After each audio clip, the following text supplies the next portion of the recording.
Hunter Biden's man pussy. What? Hello, ladies and gentlemen. Welcome to today's episode of The Archives of Eternity. Episode 46. I needed a wake up. I don't know what Grim was talking about, but okay. But instead, anime titty milk. How about that? No, I kind of like that first one better. That was funnier. Let's get right into introductions. Biden's boy pussy. As Connie Romave, we have the glorious god of balance, Azul. As the Grim, we have Lemmy Lemonhead, the lime green lemon man. I touch kid pants. Because I'm a tailor. Because I'm a tailor. Because I'm a tailor! What, did you think there was something weird about it? You're the weird one. Okay. As always, as Khan in Kubo, we have Professor Zool. It was containment! Ah, yes. As Leopold Marcus Arcadian, we have the ever-strengthening himself, Ivanator. Booyah. Advinkari will be joining us later on today. So, look forward to when he arrives suddenly out of the void.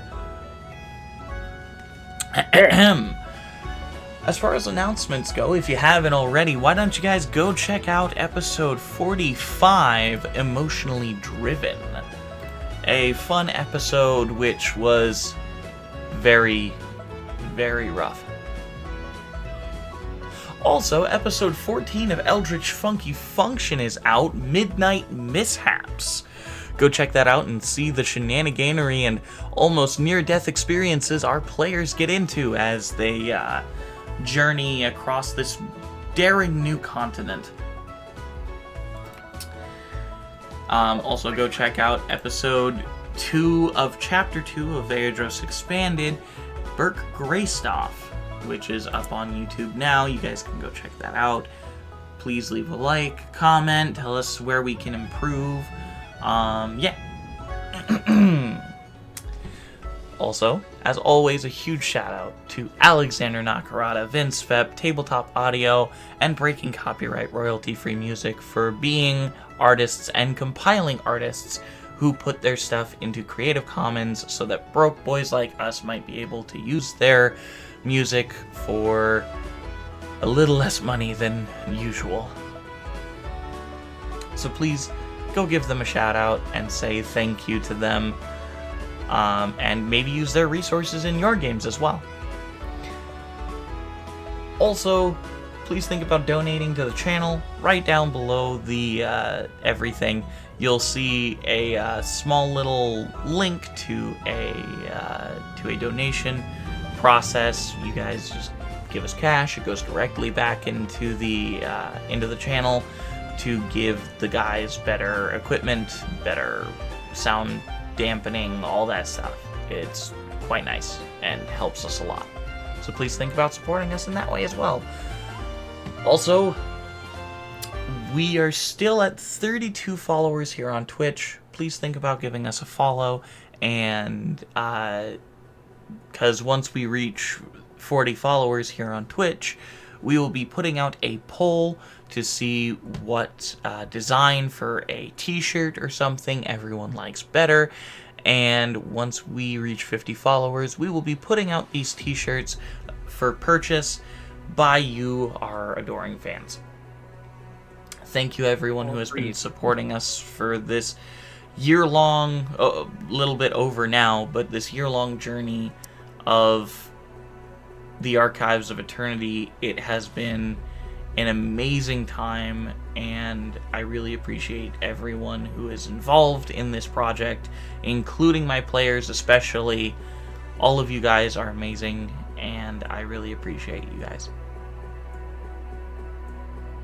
And get it away from me. With that, I don't have a lot of I didn't have a lot of announcements, so yeah, let's jump right into today's episode of The Archives of eternity.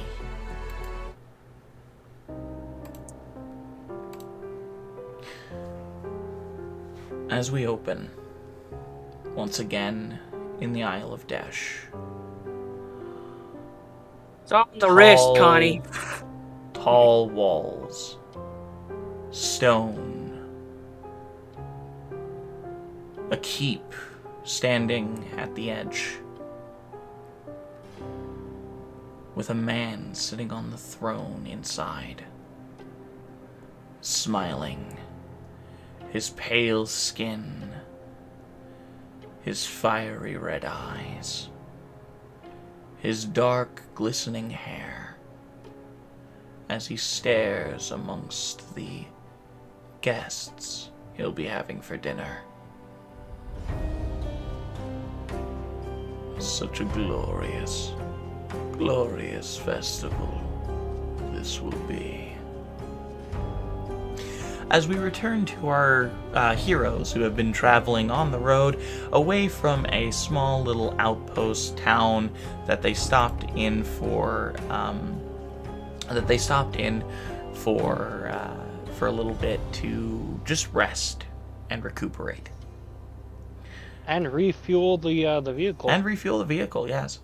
As they have traveled the first day of the 3 remaining to reach the Blazefang estate, we find them setting up camp.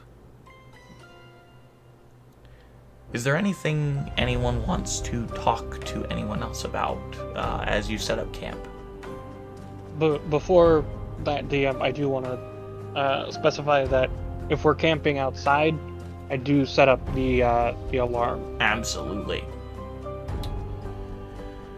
I'm still showing Connie tricks. Oh, that's how you do that. Like I said, it's all on the wrist. Gotcha. I am no longer just flipping my pistol. I am now, like, juggling all 3 of my weapons. It's just like throwing Vertebreaker up in the air and just like Vertebreaker, Nemesis, the shotgun. Wait, did I finish that? You have not I haven't finished finished it yet. No. You have I not. haven't finished that yet. Which actually, I think that's what I was going to get up to.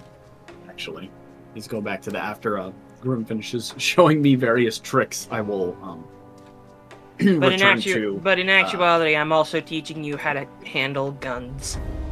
Well, I know how to handle guns. I mean maintain guns. I can make a gun. You're not getting me. Yeah, but I'm just saying, like, I've used guns before and have like learned how to maintain guns through creating guns. Never mind. Well, have you ever used gun oil? Pretty sure I have. Yes, he does have a supply of gun oil. Alright. Anyway, go ahead. Anyways, yeah. So I'm gonna. Do I need to like make any? Because I remember I wrote down the blueprints, but do I need to like make any rolls and stuff? Well, you're still trying to recreate the entire shotgun itself.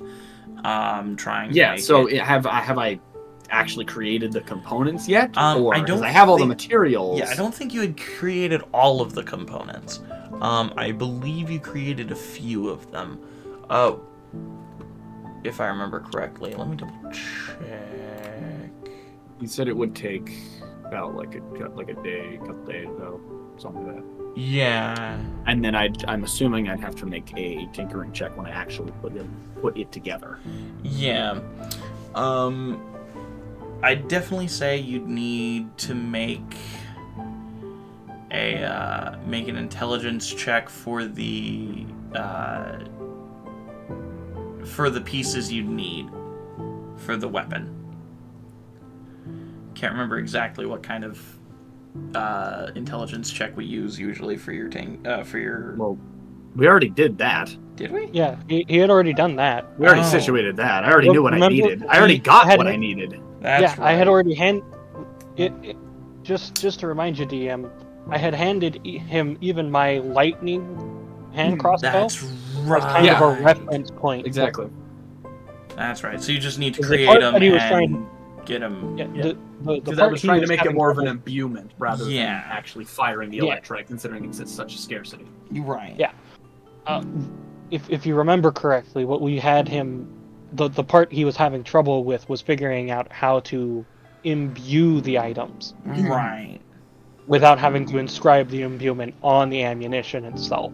Exactly. Right. That's why I handed him my hand crossbow for him to study, because it does that. Yeah. So, and I think I had drawn up the at least blueprints for it. Yeah. I think he had drawn up the blueprints, or he was going to draw up the blueprints next, but he had already grabbed all the I had the necessary necessary materials. materials, so I was somewhere in between either drawing the blueprints or actually creating the materials. If I remember correctly, you drew the blueprints, so I think we're just in the creating materials. Okay, gotcha. So that's just a time-consuming thing, so that's not really a check. Yeah. That'll just be taking up some battery and whatnot. Yeah, okay. Yeah, you're probably gonna need Guess to I'll just- recharge your fabricator after this. Alright. After this project, I mean. Makes sense. Alright. As you guys set up camp, Connie, you're making things with your fabricator. I'd say for this night, do you decide to overclock it or just keep it the way it is? No, I'll keep it. Okay. I don't want to overdo it. There's no need for a rush.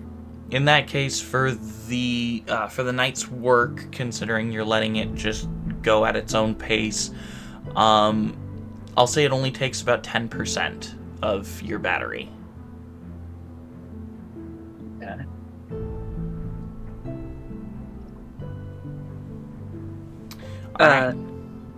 I guess what I'm doing after that amazing display of gunsmanship, I'm actually sitting there and maintaining my guns. Okay. And not just like rubbing it with gun oil or cleaning it. I'm like disassembling it, checking all the parts, making sure that it doesn't, like, none of things rusted. Right. Or just trying to get, yeah, you get the idea. Yeah. Leopold, what are you doing?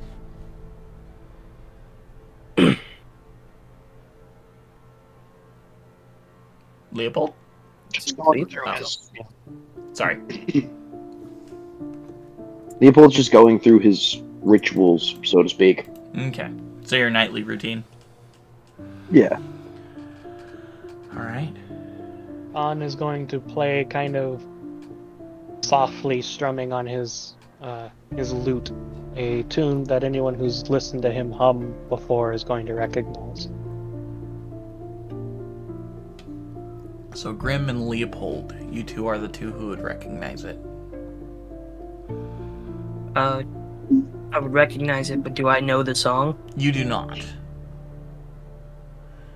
You just know that Khan's hummed it to himself a few times. Khan, make a performance check for me real quick.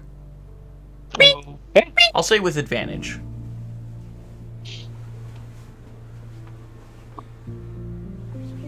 Okay.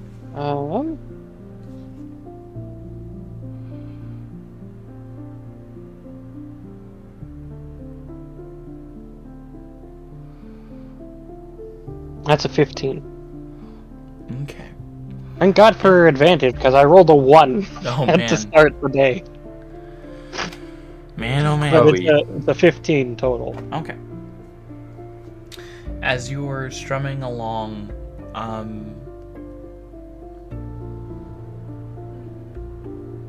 you think of your mother.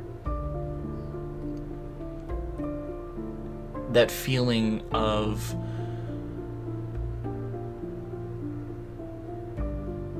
just closure and comfort.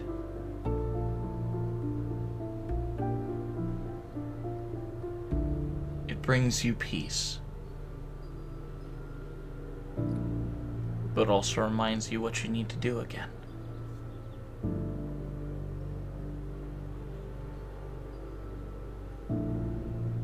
Your resolve grows firm. I'd like you to take a point of inspiration, please. Oh! Thank you, DM. You're welcome. When Khan has reached the point where he can loop the song, he will. And he will kind of break the silence and say to the group, "My mother taught me this song."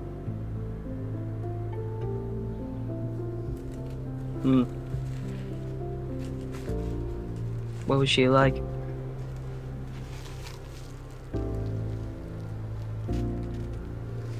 She was like the morning sunrise through a drop of dew. Brilliant, beautiful,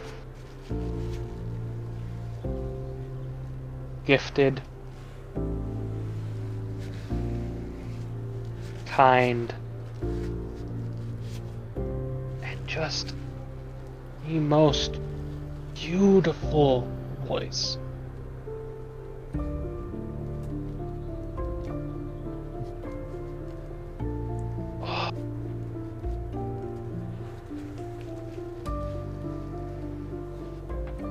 My father said that one day when he was going around the Isle of Desh, aimless that time, after being separated from his hunting group while he was still young, he heard her singing this tune. So beautiful, so calming.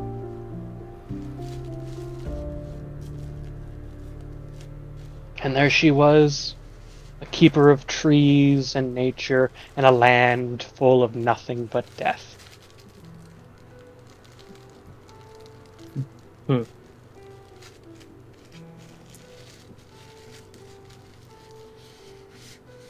Everywhere she walked, greenery would grow.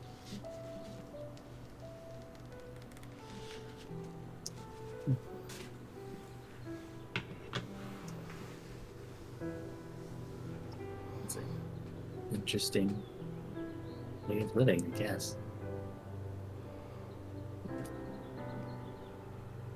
Place it's all full of death and anything is, or I guess the only one with any sort of life to them. That's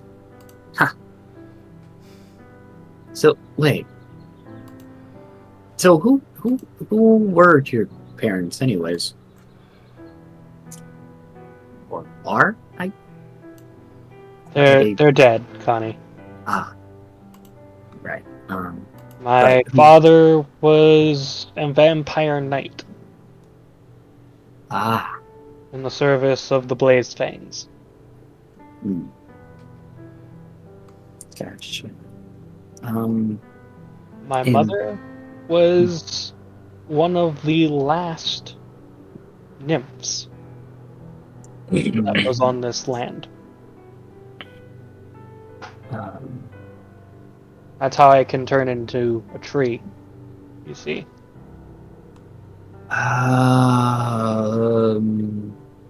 DM, I want to roll a history check on nymph. Absolutely. Okay. Let's see. Would I know of nymphs? Roll a history check.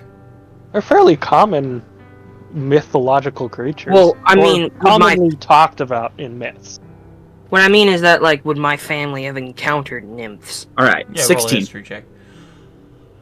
I'll wait for Grimm's real quick. 12. Okay.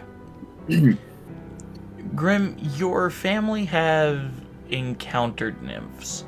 Your father was originally very amicable with one of the nymphs that were in the territory of Beldam. But after he came back from war, for whatever reason, he decided to cut off all contact with the nymph. Connie, nymphs, while you haven't personally talked to any, you have seen them before. They are generally almost fae-like nature creatures that stuck around the outside of the forest near Bursted. A forest that was quite loved by nature. Make a religion check as well for me, if you would. Oh, okay. 11. Okay. You feel like you remember hearing something from one of the keepers of religion in Bursted about nymphs being perhaps offspring of either the world tree or the mother. You can't quite remember.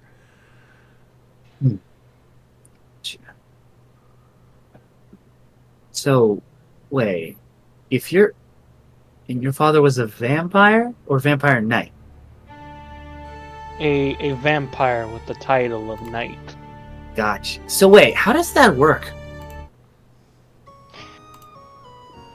There's vampires Mm-hmm. that just roam around. Right. There are vampire spawn, which are spawns of specific vampires of higher rank. Then there are vampire knights, who serve vampire lords. The vampire lords can receive certain titles that may increase their power and influence.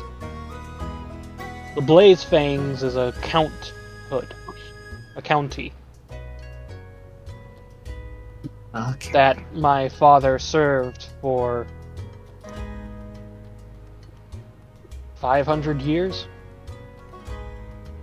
Whoa. Huh. So wait, but vampires are considered undead, right? Indeed. And your mom was living? Yes. How does- Vampires occupy a pseudo death state. Kind of like how stalkers are not necessarily dead. Mhm. Any sort of spells that would harm an undead harm us to the same degree. Gotcha. So there's like But we different can- stages of undead. But we still have what constitutes a form of life. And my father was able to, I think partially because my mother was such a strong being of light, create a new life. So what does that make you? Do I know what this makes him? I mean, Grim, yeah, you would. But Con, do you want to tell Connie? I am what a lot of people would call a half-breed. A Dampier. But my mother and my father never treated me any less. My household, everyone in my territory treated me with the respect I was due.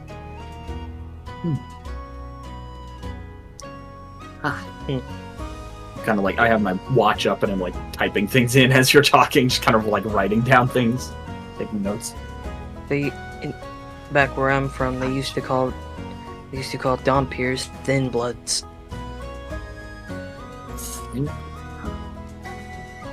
Because if you see my family, we made that saying because if you stab a Dompier, their blood is as thick as water, which is to say, not very thick at all.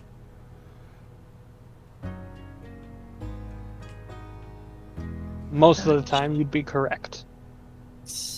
We don't have quite as many powers as a full-blooded vampire, but we also don't have a lot of the weaknesses. And considering you can turn into a tree thing, that's also a plus. That's thanks to my mother. Right. We're lucky. I barely ever got to see my mother. Or my father, for that matter. Business trips, fairs, anything that didn't involve me, they weren't here for. I am incredibly blessed to have had such a loving mother. The thing I am not blessed in is witnessing what happened to her. So, what, but parents, they stick around for a while, right? My parents would not have died of old age. Gotcha. Okay, so, And and what- parents in general stick around for a while. Do you not have parents, Depends on the Connie? Parents. I have parents who just kind of didn't talk much. That is completely dependent upon the family, I guess.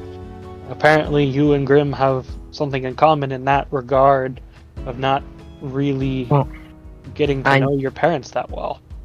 No, we have a difference.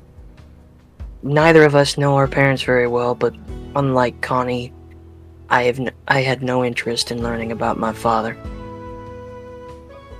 Well, you can't really say that because Connie hasn't shown any interest in knowing about his father, but we also haven't ever asked him about his father. He doesn't seem to know very much about him. I mean, I know a bit. Just, yeah. So I'm just kind of like sinking back down in my seat a little bit. Connie, Yeah, you know who your parents are. I know their. I mean, I know their names. I know they exist. Do you want to learn about them? It's Do you never wanna- really Do you wanna crossed meet my your mind. parents, I kid? mean, most of the time, I mean, they, birthed me and raised me for a little while, and I didn't really know much about them while they were raising me, so Are you part was- bird? only a brief time. But then we kind of just went our separate ways. Who did you just ask if they're part bird? Bird? He asked Connie if he was part bird. Part bird? Why would I be part bird? Because there are some bird species that that at a certain age leave their child to raise themselves. Huh, you know what? I never really thought about that like that. But you know what? That actually that's a fitting analogy. Yeah, kind of like a bird. Just left the nest early, I guess. Or, well, technically not really early for our species, but it was still early by years, I suppose. But regardless, yeah, I didn't know them. Well, super consider yourself lucky. No one left to disappoint you. I suppose. You have a very pessimistic view on parents, Grimm. If you knew mine, you'd probably be pretty pessimistic yourself.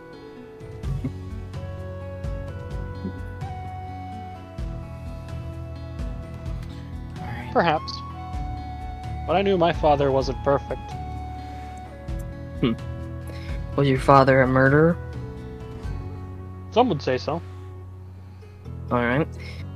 Was your father in black market deals for people's blood? Sometimes. For their body parts, their limbs? Typically it was whole humans. Hmm. And it was more smugglers bringing them for the Blood Moon Festival. And you didn't. I'm assuming, regardless of that, you wouldn't see it as immoral. I didn't. No. But I was raised differently than you. Wait, So perhaps I was raised very similar to you. hold on, wait. What's Blood Moon Festival? That's where we're going. Okay. Every... I will say, real quick, Connie, if you do look up, you can somewhat see the moon through the clouds, and it does have this slightly reddish tint to it. Huh. It's the time at which vampires are their most powerful. But also when the thirst is its most powerful. Ooh. Gotcha. So, in order to counteract this, and keep us from losing our minds, we bring in as many sentient races as we can. And we feed. He's not gonna eat you. Don't worry, Connie, I have other plans. Gotcha. Okay. So why the hurry to get there in time for it? I suppose is it. There's due to work people? also a certain ritual that I can pull off that will allow me to defeat Blazefang. Oh, That can only be done on the blood moon. I see. Gotcha. And what was holding you back from defeating Blazefang before? Have you ever fought a vampire, Connie? Not particularly, no. Do you know what the most dangerous part about a vampire is? I'm assuming the teeth? No. The fact that they are stupid hard to kill. Yeah, okay, that makes sense. A stake to the heart, a holy water. But you need to catch them first. And with the... Let's just say, among the vampires, he's one of the oldest. Oh, a vampire elder. I'd only heard about them. Never Age saw comes one. Experience. He's very powerful. Gotcha. And in order to get my revenge, I also had to get permission from the Lich King himself. In I order think I already- to... Yeah, Grim, you already did a history check on it. You know that the Lich King is Antor Lytharian, the discoverer and ruler for quite a while of the Lytharian continent. Right. I needed his permission in order to seek out my vengeance. Otherwise, I would have made myself an enemy of Desh. And I'm going to be honest with you, as terrifying as Corbane is, I would want to mess with Lytharian even less. Well, no shit. He turned himself into a lich. If you think a vampire is hard to kill, try killing a lich. I would know. People have tried it. They never made it far on the continent. I mean, Wait, but didn't you guys kill a lich? we didn't kill a lich. Venti did. Yeah. Well, Oh, I was gone! I don't think that was how. Wasn't it? No. What did? Bert told me it was the guy first, and then he turned into a lich. No, he was a lich the whole time. No, I'm so- pretty sure he. So Urban was alive. He was killed by Venti, and then he turned into a lich. Yeah. So you kill the Lich Well, after. Right? again, we didn't kill him. Venti did. I was also not present at that time, but Wasn't also it the elephant? That was the elephant guy. Yeah, No, Bert told me there was an elephant guy. Yeah, no, That it was- was Bogren who landed the final hit, as far as I remember. Oh, right. It was Barbara. So Ah! Venti killed him the first time, and then Bogren killed him the second. So There's a ghost! The two people that that Urban hurt the most killed him. Right. Yeah, but so how? Well, I mean, I guess what I'm wondering is how do you kill a Lich then? You destroy their phylactery, the thing that holds their soul. But you'd Well, have to find the phylactery first. Also, not all liches in this world have phylacteries. Can you not actually me for like 5 minutes? Well, I'm just trying to give some He is lore the of the DM. world, DM says not all liches have phylacteries. which is why Urban was so easy to kill, Yeah. because He didn't Hashtag have not time all- to make a phylactery, Yeah. though. he didn't have time to really make a phylactery, so he was literally Hashtag just... not all liches.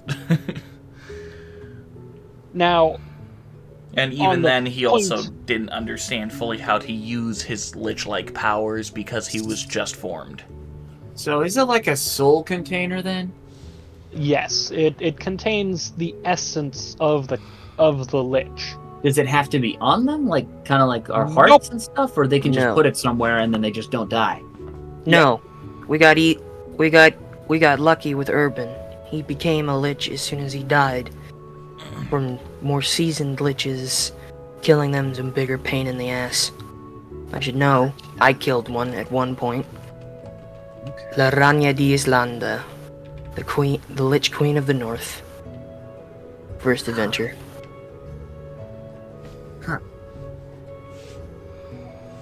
Gotcha. Hot for a corpse too. You know, Hey. Grim, that was probably the most sus thing you've ever said. It wouldn't be if you saw her. I live on Dash, and even I am like, that's pretty gross, dude. Ah, fuck you. I saw what I saw, and I took from it what I took from it. Okay.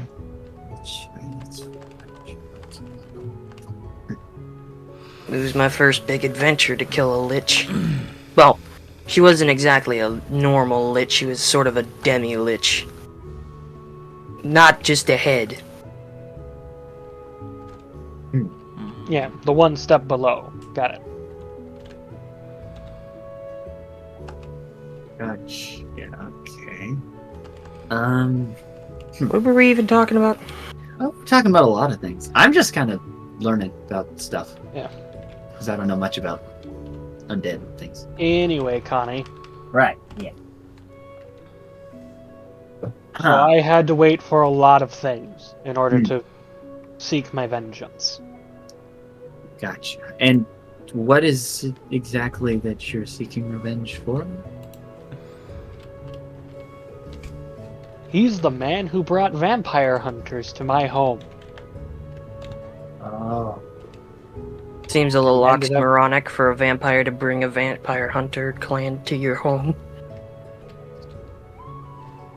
There are ways that it's happened before, but mainly it's, vampire knights that are feuding over the approval of a vampire lord. Not typically is it done by the lord himself to one of his most loyal knights. Hmm. I actually didn't even find out until after I had finally escaped Dash that he was the one who hired them. And I only figured out because I knew the mortal name he was using.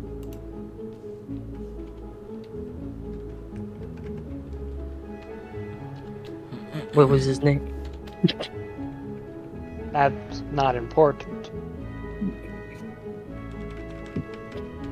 What's important is that I figured out that he's the one who sent them the information, gave them the right of passage,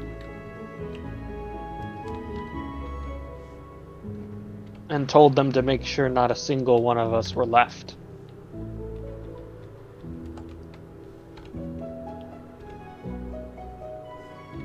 But since he didn't have a knight to do the job for him, he missed one. Gotcha.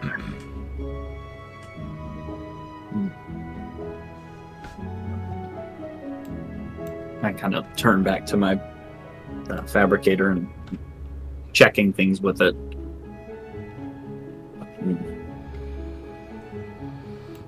Okay. And Khan will go back to just kind of strumming on his lute again. Okay. Alright. As you guys bed down for the evening, Khan putting up an alarm spell, and Advin doing so also on the car and whatnot. Raziel's just sleeping in the car. Where exactly does she sleep in the car? She just sleeps in the back seat.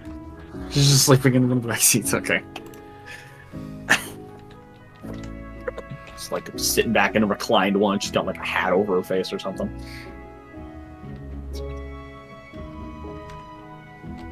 Mm-hmm. Alright. Who's taking first watch? I will. Alright. Alright. Khan will. Who's taking second? Leo. Alright, Leopold will take second. And then, Grim, did you want to take third? Sure. Alright.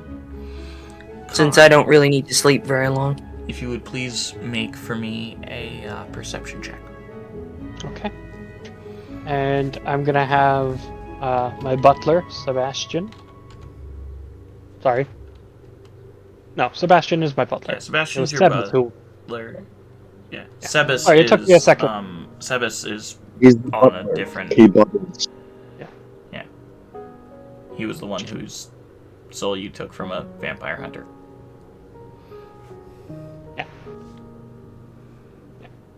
Anyway, Sebastian, give me the help action.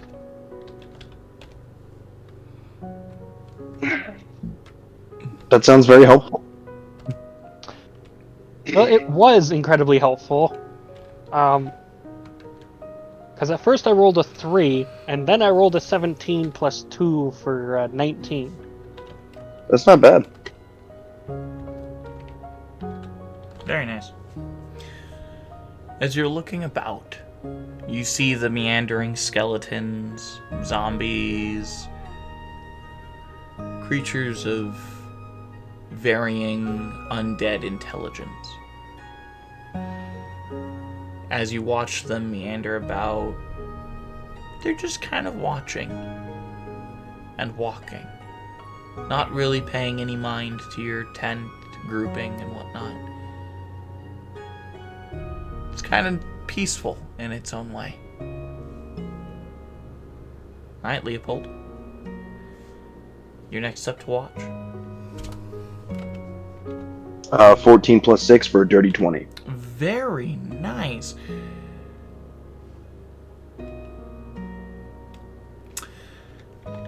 Leopold. You're a soldier. You're used to watching at night, even though you don't have dark vision and it's extremely dark out. You can see almost perfectly, because you can see the outlines of the creatures walking across the plains, not really paying you any mind, except for one hulking figure.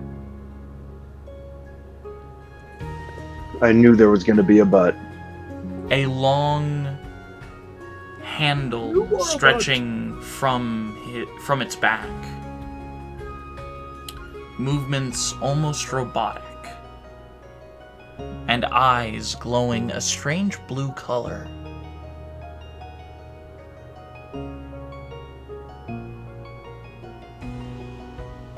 As as it raises one hand up and waves at you. Just one moment. I have to go real quick. I will be right back. All right. Cool. You like jazz? I mean, I do actually. I do actually like jazz. You like Louis jizz? Armstrong all the way, my man. What? Okay, what did I miss?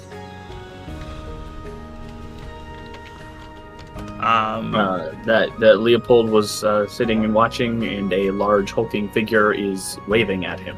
Yes. Oh, Better come over here and kiss me on that hot mouth.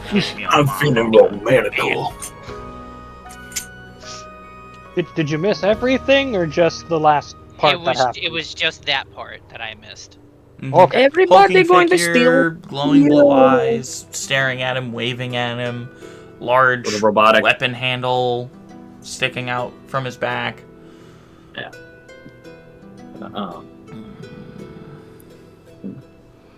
But yeah. Well, I guess Yeah. in the meantime, I guess while that's happening, Connie will also kind of in the middle of sleeping. I guess not in the middle of sleeping, but will kind of wake up a little bit and roll over onto his side, and his drone will, the one that's always hovering over his shoulder, will float around in front of him as he And I'm types back. on a Sorry about keyboard You're all good. and pulls up a image of Tobitha. Ah. And just kind of looks at it for a bit. Alright. As this hulking figure is waving at you, Leopold, it slowly begins to start moving forward, inching ever closer to you. Leopold is just gonna assume a stance. Okay. Do you grab anything to light up what is in front of you? As it has obviously seen you. I'm assuming I have my spear and shield on me. Absolutely. Leopold is going to put his back to the fire to make sure that the landscape is illuminated as much as possible. Okay. As you look forward and the creature slowly begins to enter the circle of light that surrounds the Can you camp. cross over my alarm spell? He DM? would, yes. Instantly jolt awake, knives pulled, Leopold. and it makes a loud or warbling noise. It makes a loud warbling noise. Woo! Whoa!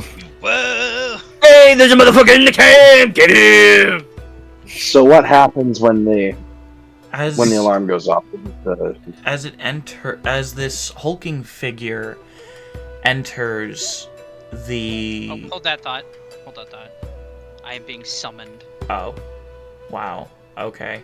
Sweet. He's here, by the way. Yes, and he's going to be the one playing that hulking figure. Oh. Why is this happening twice? I don't know why it's happening twice. Well, I Man. guess I don't know. I will fill the silence. I sit up and Hearing the I sit warbling up and noise. also hearing the warbling noise, and I will draw the pull out my Tesla cannon from my back and I have gone Uh, full Rambo and am hiding in the bushes. All you see is the barrel of Nemesis poking out of the bush. as Can I roll a stealth check? I want to Is it stealth like- check on that so bad. Stealth I'm hoping check. it's a 1. I'm really Leopold, hoping it's a 1. Ah! I'm here. Alright. Leopold just Hold on. says, friend or foe, which Well- be you? Hold up. Well, Hold Leopold, on, when he enters the circle of light,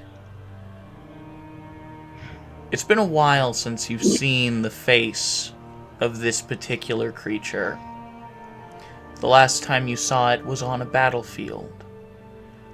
Hulking, bronze-like metal. 13 plus 1. What were you doing again, Grim? Stealth check. Hiding in a Stealth bush. check, okay. 15, yeah, you've jumped No, into 14. into well, I thought it was 14 plus 1. No, it was 13 plus 1. You've jumped into a bush. I'm full Rambo, all you see is the end of Nemesis poking at me. But Leopold, the last time you saw this figure, he was wielding a two-handed weapon slashing through the front lines of your men, cleaving them down like they were nothing. A full look of rage on its face. As you see the creature lovingly known in the Elbrus as Barbarian.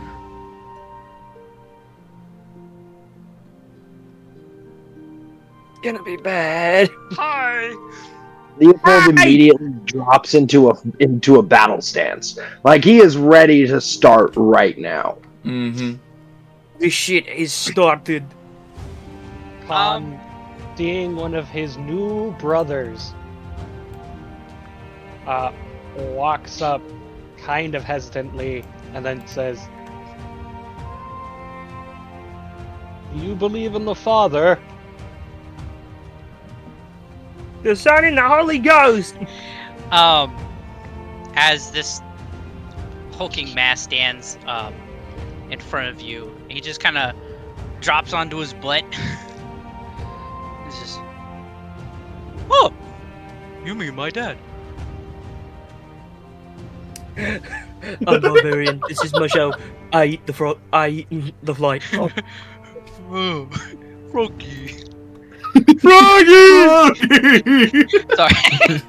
He literally just like, he just drops onto his butt, does like a crisscross applesauce, and just like, oh, you mean my dad? Oh, you mean my dad? Have you seen my dad? Are you my Well, mommy? Did he just I ask mean- me if I was father? Ganger. No, Ganger. I didn't actually do that. No. I poke. So the way Grim gets out of the bush is that he did not anticipate the bush getting stuck to him, so all you see is a bush with a pair of legs stand up. Bro's playing Fortnite. And while he's listening on this, he's trying to get the bush off him. I also approach and kind of peek over Khan's shoulder. Connie, looking at- you've read the book enough. You would know this is a soul forge known as 8AR, 8AR, 1AN. 10N. But that wouldn't spell barbarian. It was spelled yeah, it would. Barbarian. 10. Barbarian. Barbarian, but here's the thing. That's okay, so your spelling is correct. That is just what barbarian refers to himself because he doesn't know how to spell. Okay. That's fair. So I apologize for interrupting you. The spelling was completely correct. It's just that that's how he spells his name, because he's not the brightest tool in shed. Okay. Oh, Then one side of 8AR, 8AR, 10N. 10N. 10-0. Sorry. Well, now that we've established that father is your father, I have Sure. news for you, brother. Hmm?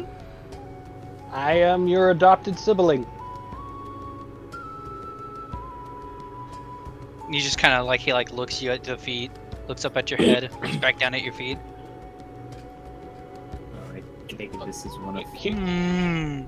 Listen to my You thoughts. see, he just like puts a hand on his like on like where his chin would be. He's just he's like he squints really hard.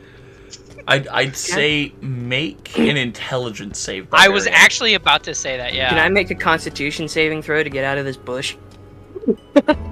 No. Suffer. Oh. Suffer in your bush. Wait, okay, so you said intelligence? Intelligence save, yes. Oh, one second. That is. Mind you, you do not have All proficiency. right, so that's a 6. Because it's a -1 to his Hurts your intelligence, brain so it's a too 6. much. Probably now your brother. Brother! Yeah. Gentlemen, forgive me, but I believe I must bid you adieu. Oh. Huh? Porca de quoi? Porqué? He has other things to do. My, Hey, my man. my duties are requiring me elsewhere. Well, Gasp. I love Well, you. we salute you, Sir Leopold. We salute you, Sir Leopold. We shall see you Yes. on the morrow. Leopold. Meanwhile, Leopold's just staring daggers. Yeah, bro is just stanced the fuck up. Yeah. He's just stance and just forever Hey, going to be like you glaring see at him, like, you throughout see this him, like- entire episode. You see Barbarian squint, and you see like, you hear like, you physically like at first you hear like nothing, and then all of a sudden you start like seeing smoke start to appear from his head as you hear like like a dial of fax machines, and then like a brother, Brother! brother, Brother. Brother, I am pinned here. You look kind of weird though.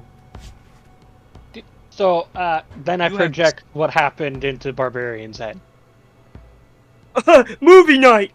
You, Huh? Barbarian would see the image of the father giving Khan the blessing.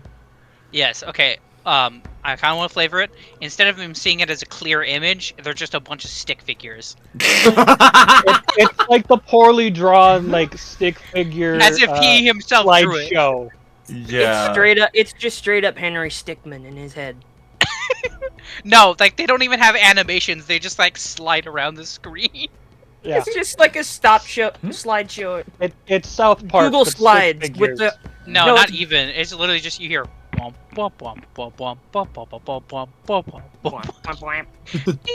He's like, Con, you now No, it's just. sibling. Be like, you now, me child, You me child. Here, You just hear. choleric. This be brother now. Oh my goodness, brother. That's so great. Me go back to pregnant wife. Oh, yeah, Bunga. pregnant wife. Grim. There's a lot of Grim information in there. Grim made Grim again. Bunga. Yay! So like everything, cause like it's just like you just like see like oil as if like drool comes out like the side of his chin. Oh wait, no, you just hear bad Grim gone, good Grim back. You Backstreet's back. All right. or you meet brother Yes. who is pregnant. Who is pregnant? Well, Who is pregnant? Khan, Pregnant? Is pregnant. how to communicate with Barbarian is starting to understand a little bit. Pregnant? He gets down on Barbarian's level, pulls out a handkerchief, dabs the oil drool from his mouth, and says, You listen to me. "Brother cleric, Uh-huh. do Brother. hanky panky. Oh. I'm not sure he's smart enough Human. to know what hanky Now is. pregnant." Girl, man. How? That was my question too. Yes. Yes. No ask questions. You see him like pull out like his fingers. You see he starts counting. Brother. Fathers say math helping good in situations of thought. Math not working. Math not working. And Math in- no work in situation no make sense. Me no get it. Me no understand what happened. in a, Knowingly pats Barbarian on the shoulder, saying, what Me is it? American, me so smart, me not drink the pee part. While they're doing that, my drone floats up next to Barbarian and projects an Bird. image. And he tries to grab the drone. Birdie! Bird. Wait, Grim is the, just the looking drone at kind of floats. It kind of floats back Grim- and just out of his reach. Grim is just Aw. like, how is this thing ever a Good. threat? While he's on the ground, still trying to get the bush off of himself. Somebody got a match. The drone then projects an image, and it's the image of Cleric putting his hand on my shoulder and just saying 9 inches, and then it stops. What's an I'm inch? gonna roll an intelligence save. Roll an intelligence save. What's an inch, my brother? That's Nat an one? 18. An What? 18. You That- successfully I was a save. 19, but -1. You successfully save. He knows what he means when he says Oh. 9 inches. Brother had sex. Bro, Yes. brother had snoo. How? 9 inches. What 9 inches? What's an inch? What 9 inches? You know what? You're too young to know for now. We're Me Why don't you not come- young. Me old. then you're too old. Me to your know. grandpa. Me, Me 50 think he fingers old. caveman. Me, I 50 don't think fingers you old. are. Me think he older than all of us. Me think he caveman.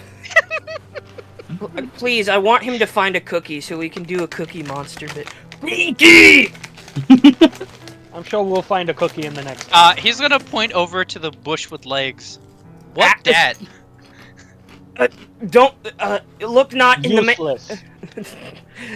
Speak not to the man inside the bush, only refer to the bush. There is no man in the bush, there's only a bush. You will refer to me. Khan just kind of looks over at Grim, looks back at Barbarian. To answer, useless. Hmm. Hmm. Is he genuinely gonna think I'm unintelligent now?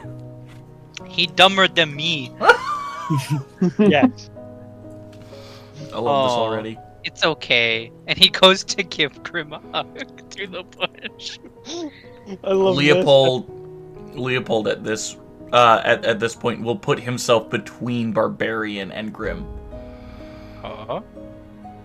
You want hug? As Barbarian, you see the spear pointed directly at your chest. Ooh, shiny. You just eat it. What'd I do?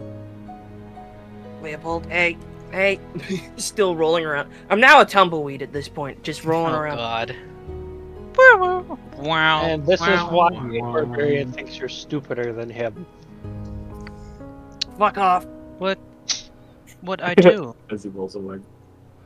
You didn't do anything. He's got a stigma. Come over What here, Barbarian. stigma? Ah. No, me want to resolve issue. We'll resolve it in the morning. Issue for now- not... Okay. Oh. You just fall Okay. asleep. For now, sleepy time. Oh, okay. Leopold will go into the truck after seeing the trust you all display for Barbarian, and will just sit there in the truck. Barbarian is just gonna like lay, like just like kind of fall onto his back and then just immediately pass out. So Khan we just needlessly randomly- kind of throw a blanket over top of him. So we When you just- throw a blanket, he's just gonna kind of like grab you and like roll you and like hold you like a stuffed animal. I'm going to hug him and pet him and squeeze him. Khan with like the most like Harry baby. okay kind of Harry face, baby. then just passes out. Okay. So we just run into one of Cleric's brothers, I guess. Keep, word of the wise, keep him away. Keep Leopold away from him for the time being. Still trying to get out of the bush. It just No, now I've almost gotten out of it, but the bush is stuck to my right foot, so I'm just trying to pretend like it's not there. It's hard to take you seriously when you look like the one desire of the knights who say knee. Chad? Okay. Yeah, fair don't enough. know. Alright, I'm going to bed. I don't even know what that means. I don't even know who you are. I don't even know who you are. And with that, Grim will take his take his watch. Yeah. What do I need to roll? Perception. Hold please. Perception. I gotta find a way to get better perception.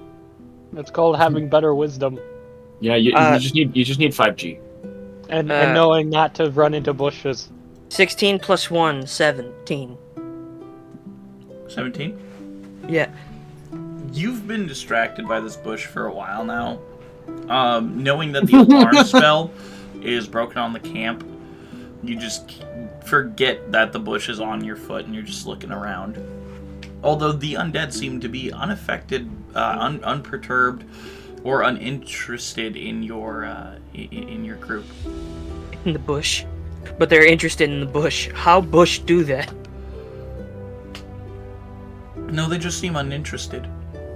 I think they'd be more interested on how you actually found a bush in this barren wasteland. Well, I say bush, it's like a fucking tumbleweed.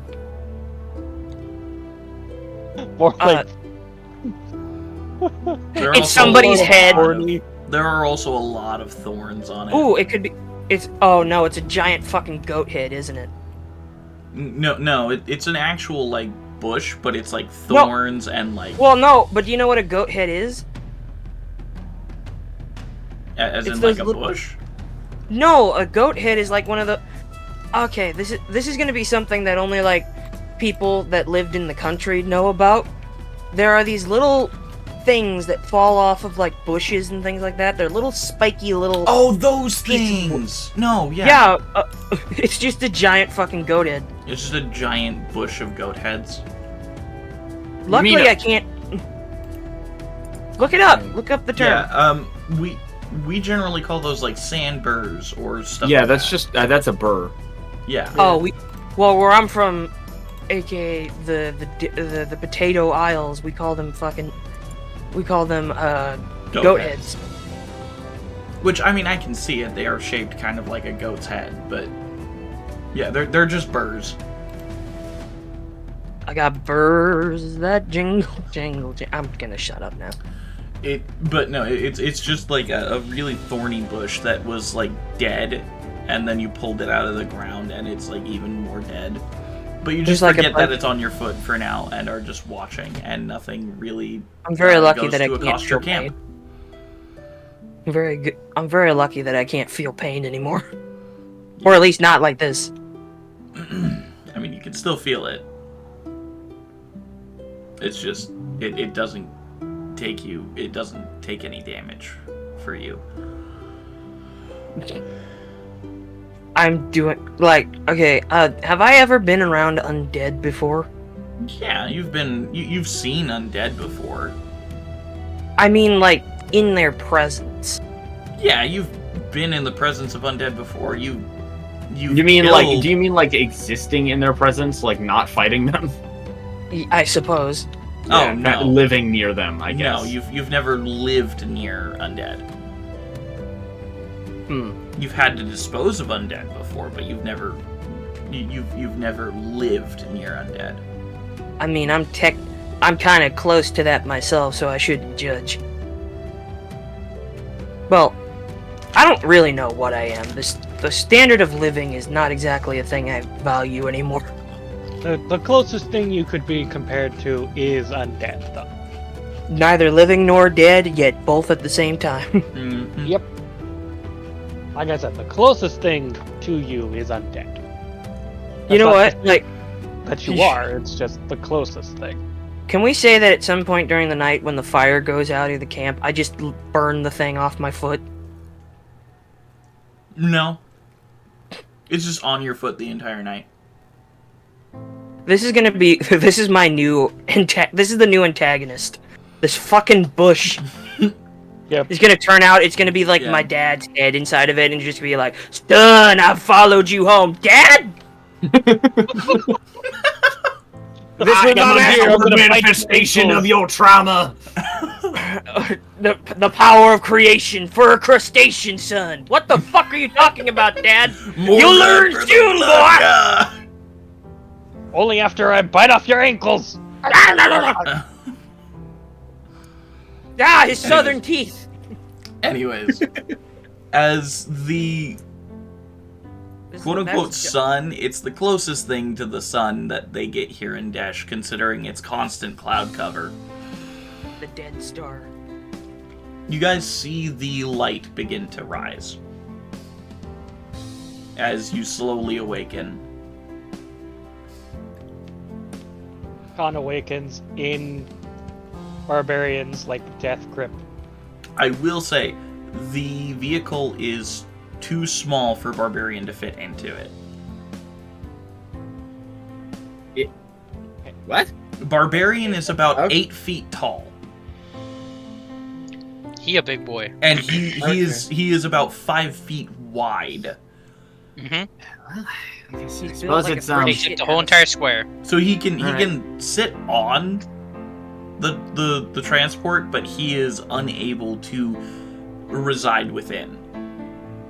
Yeah. All right, big guy. So, might as well introduce you to someone. I plunk down the cube that then kind of unfolds into this Into your garage. Into the garage, and then I will open it. Okay. You want to go say hi to a friend of mine, or a couple friends of mine? I guess? Friends. Yeah. Okay. You can explain to them and show them around, and as he kind of walks in, I just shut the door. Okay. Advin's just screaming expletives. Yeah, Advin and Minato are just in there Well, especially Advin, since he's and you just hear hi. Scale friend. Always want giant friend plush. Dragon Man. Draggy. Anyways, It should be fine. Let's go. who wants to roll for the next day of travel? Well, I'm driving, so I'll roll. Cool. Go ahead and give me a roll. All right. Don't refuse that. 15. At this point, also, would the do you think the pieces would be done at this point, to the point where I can start constructing? I'd say the majority of the smaller pieces, the springs, the loaders, all that kind of stuff are indeed done. You just need to make a basic stock, a few of the other upper pieces and whatnot. So wait, you didn't destroy the other rifle, did you? You just decided to make. You know what?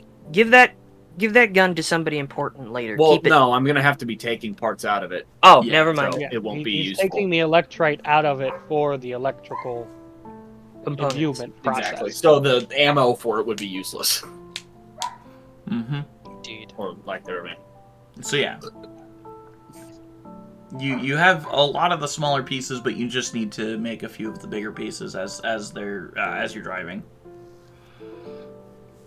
Which shouldn't be any issue considering the fucking shock absorption on this fucking truck. Yeah. Okay. So I'll be. I guess. While we're going, I guess I should make a tinkering check. I will say, for the day of travel, you creating the larger pieces, you're not overclocking it, right?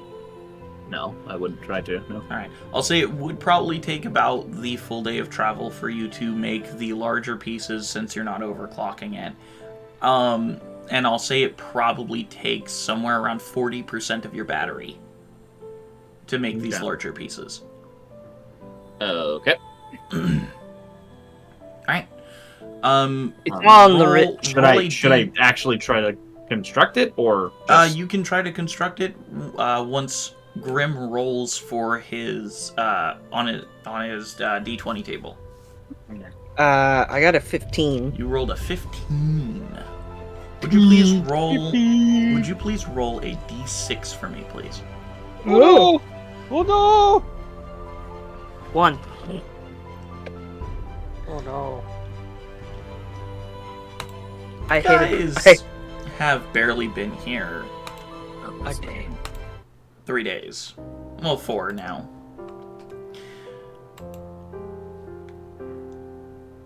But, Grim, as you're driving, I need you to make a perception check. Why do you pick my worst stats every time? 7 plus Should 1, Ashton 8. give him the help action? I mean, you can give him the help action if you want. Well, Khan's Sure. playing, but Sebastian will give the help Sure. Not much better. 8 plus 1, 9. action. Hey, I Okay. tried. You It's did. It's not hard to see the stripe of blue cloth on an undead standing in the middle of the road. Oh shit. How fast are we going? You're going pretty fast, but you still have quite a bit of time before you reach this undead. You can stop Okay. if you wish. They are just standing in the road, not moving? They are standing in the road, facing away from the vehicle. Before I stop, I'm gonna slow down before I stop, and I'm gonna honk the horn just to see if they. This thing has a horn, right? Connie, does this thing have a horn? Oh yeah, it plays La Cucaracha. La cucaracha. So yeah, I'm gonna honk the horn and get its.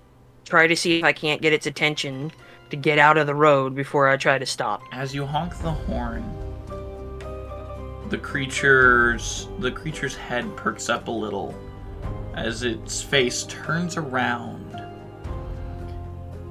And Grim, you see the familiar visage of Irida the Blue, It's like this. Oh, this thing again. the water mage, whose Oh my soul God. was stripped from her. Oh, we it's got a rid fucking- of that! No, we didn't. It ran away. Oh, right, Oh, I it's forgot about back? that! Now Are you it's here. kidding me?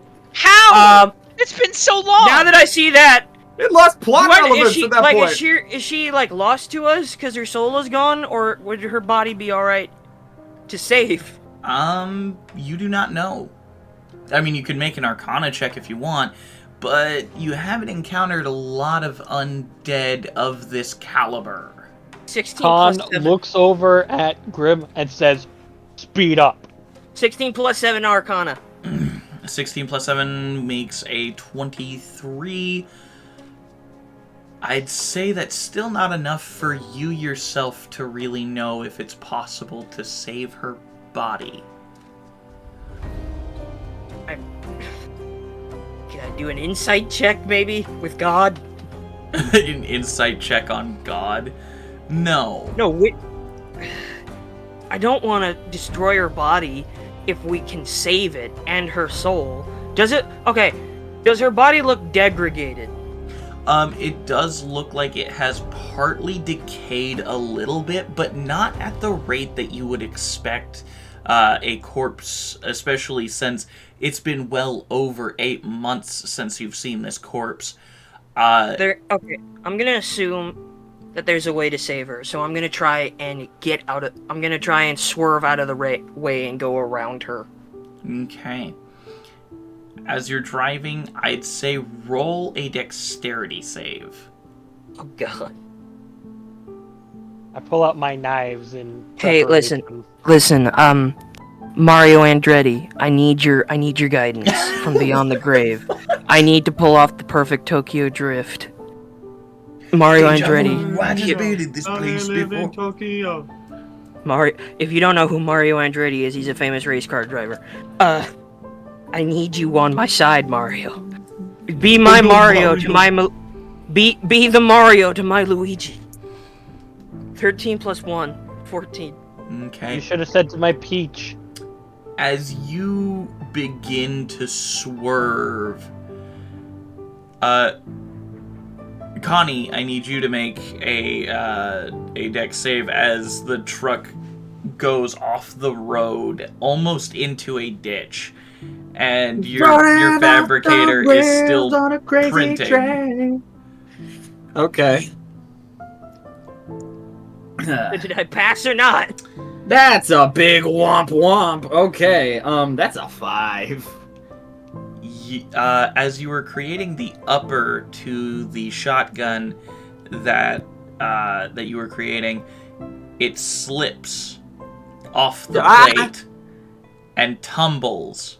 The fabricator continuing the print as the materials are just leaking towards the way gravity is leaning. I'm gonna stop it.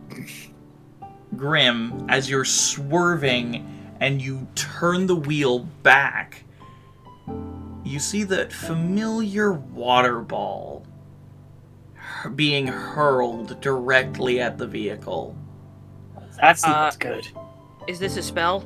It is a spell, but it has already been Counterspell. cast.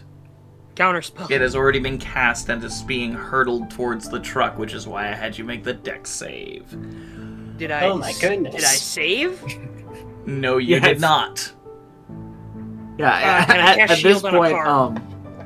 at this point, I open up the garage to let Advent out. Advent and Barbarian. Because we're having hectic stuff. Well, no, because that's still in the car. He's saying. Okay, that's fair.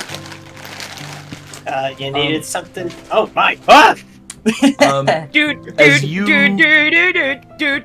As the vehicle is hit with the full force of this water ball, would you roll a d4 for me, please? Me? Yes. Okay. 2. It lands on its top. It is upturned, upside down.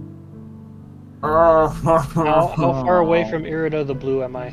You are all about, I'd say, give or take 70 feet away from the corpse of Irida the Blue. To be clear, I was wearing a seatbelt. That is totally fine. I assume And I would most expect of you, that everyone else was. except for Advent, Except for Advent. Not me. unfortunately. who would actually take 6 points of bludgeoning damage as the car tumbles off the road. Wait, would that also be Barbarian? No, Barbarian's still in the garage since they're still in the car. Yes, Oh, which right, shouldn't be okay. affected by the tumbling because it's its own pocket dimension. Yeah. So. Got it. Okay. Good to know. Good to know. All right. You In just that look case, out and DM, it's just upside down. I'm gonna kick open my door and dash, Okay. And wait! going 80 feet towards Irida the Blue. All right. On, wait! As you dash, you see the eyes, the blank, empty eyes of the corpse of Irida the Blue. As she raises her hand, would you like to roll an attack? I would. Roll an attack for me. Did I make it to her? Yeah, I'll say you made it to her. Okay, so I'm in melee range with her. Yes. Okay. I will be stabbing.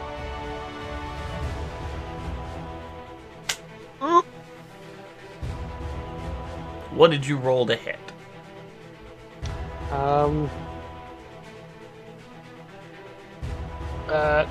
That's a 28 to hit. A 28 to hit. That will most certainly hit. And this is a level 3 smite added on top. All right.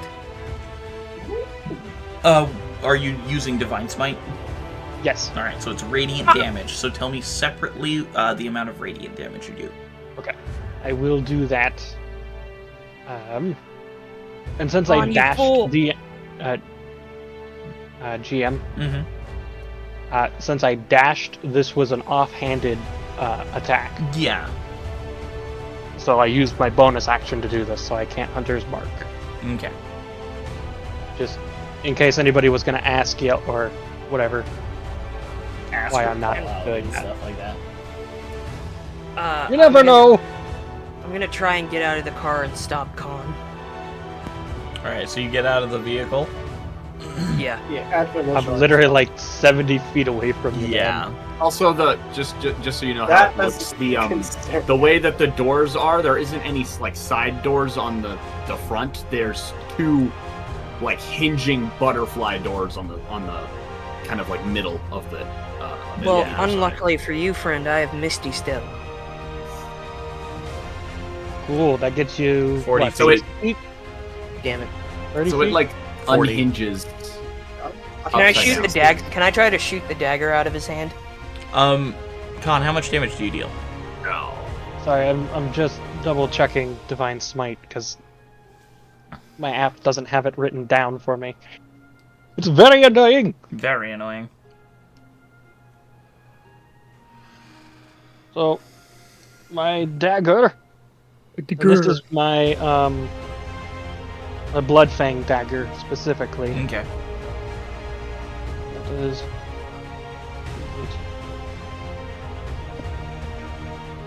And I will be adding an additional d6 to the damage because I can just do that as a free action. Mm-hmm.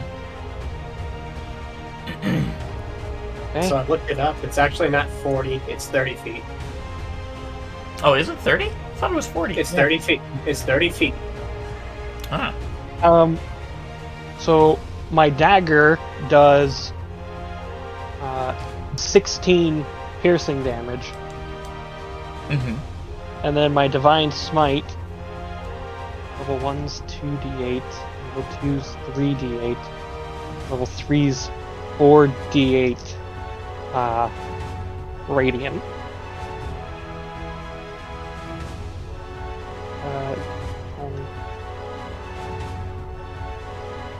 20. I forget. Does the 20. What?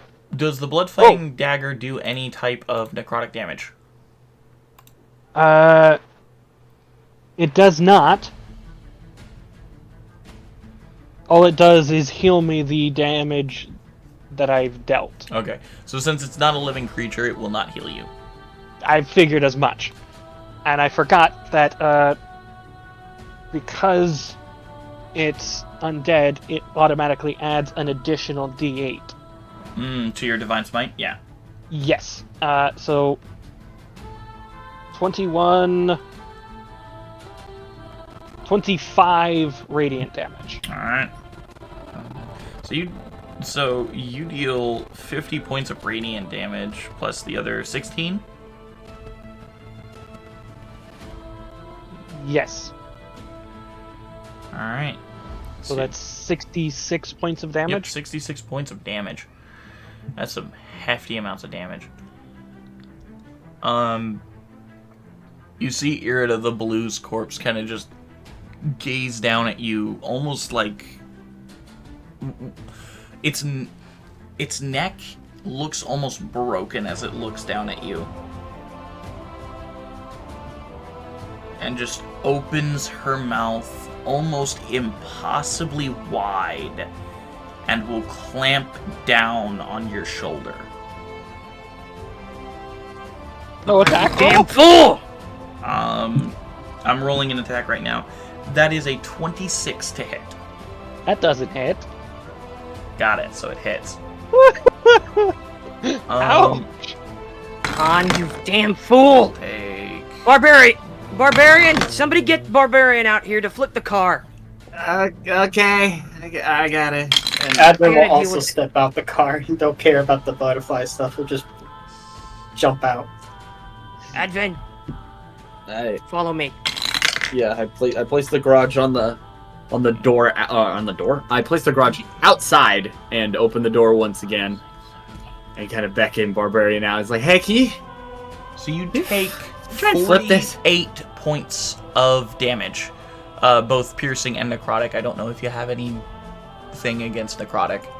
Let me double check. I think I'm actually resistant to necrotic. Alright, in that case it would be 44 points of damage if you are. Just give me a sec. I just need to double check. Could be incredibly mistaken on that.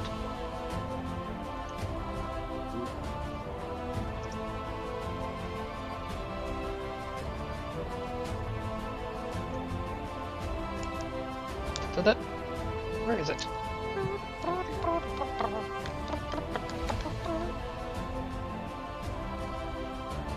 Nope, I am not resistant. All right, so you take 48 points of damage, both piercing and necrotic, as she bites into you. That's when Khan will look at her and say, Damn. "It tastes that good, huh?"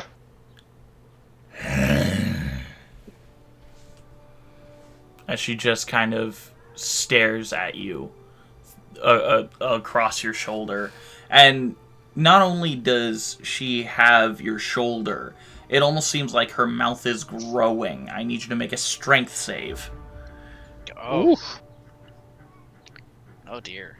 I can't make a dexterity save. It has to try be and break strength. It has to be strength. While that's happening, can I take a shot at her with Nemesis? That's a nat Sure. 20. Woo!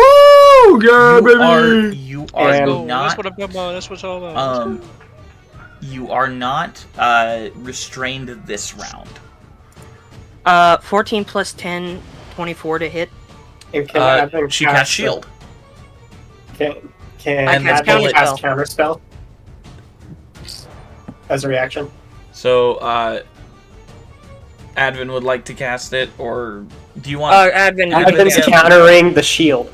Okay, Advin will counterspell the shield. It dispels as your bullet clips right into her shoulder. Roll damage. That is 1d12 plus 3 bludgeoning damage. Plus, I don't remember what other effects the fucking Nemesis had. It should be in your notes. 10, 11, 12. There we go.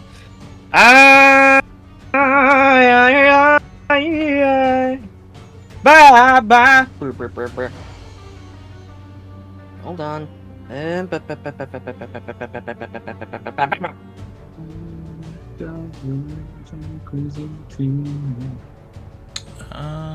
is Nemesis's stuff?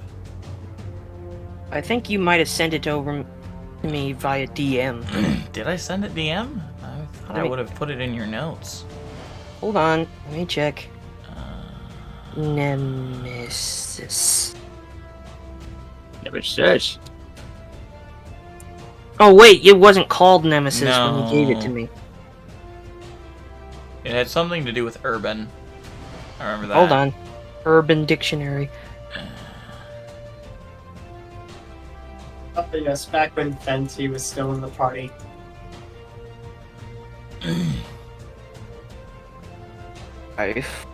Oh. It did not have any other abilities. Oh. Alright then. It has a So- +2 to hit, though. I don't know if you had that. So, well, that makes So it it's plus all- 10 for me. So, 1d12 plus 3. Full 12. It's a +2 weapon enchantment, so it would also add that +2 to your damage as well. So 12 plus 3. 15. Do you only have a 1 2. to your damage? I have a 1d12. Well, No. a 1d12 plus your dexterity plus the +2 enchantment.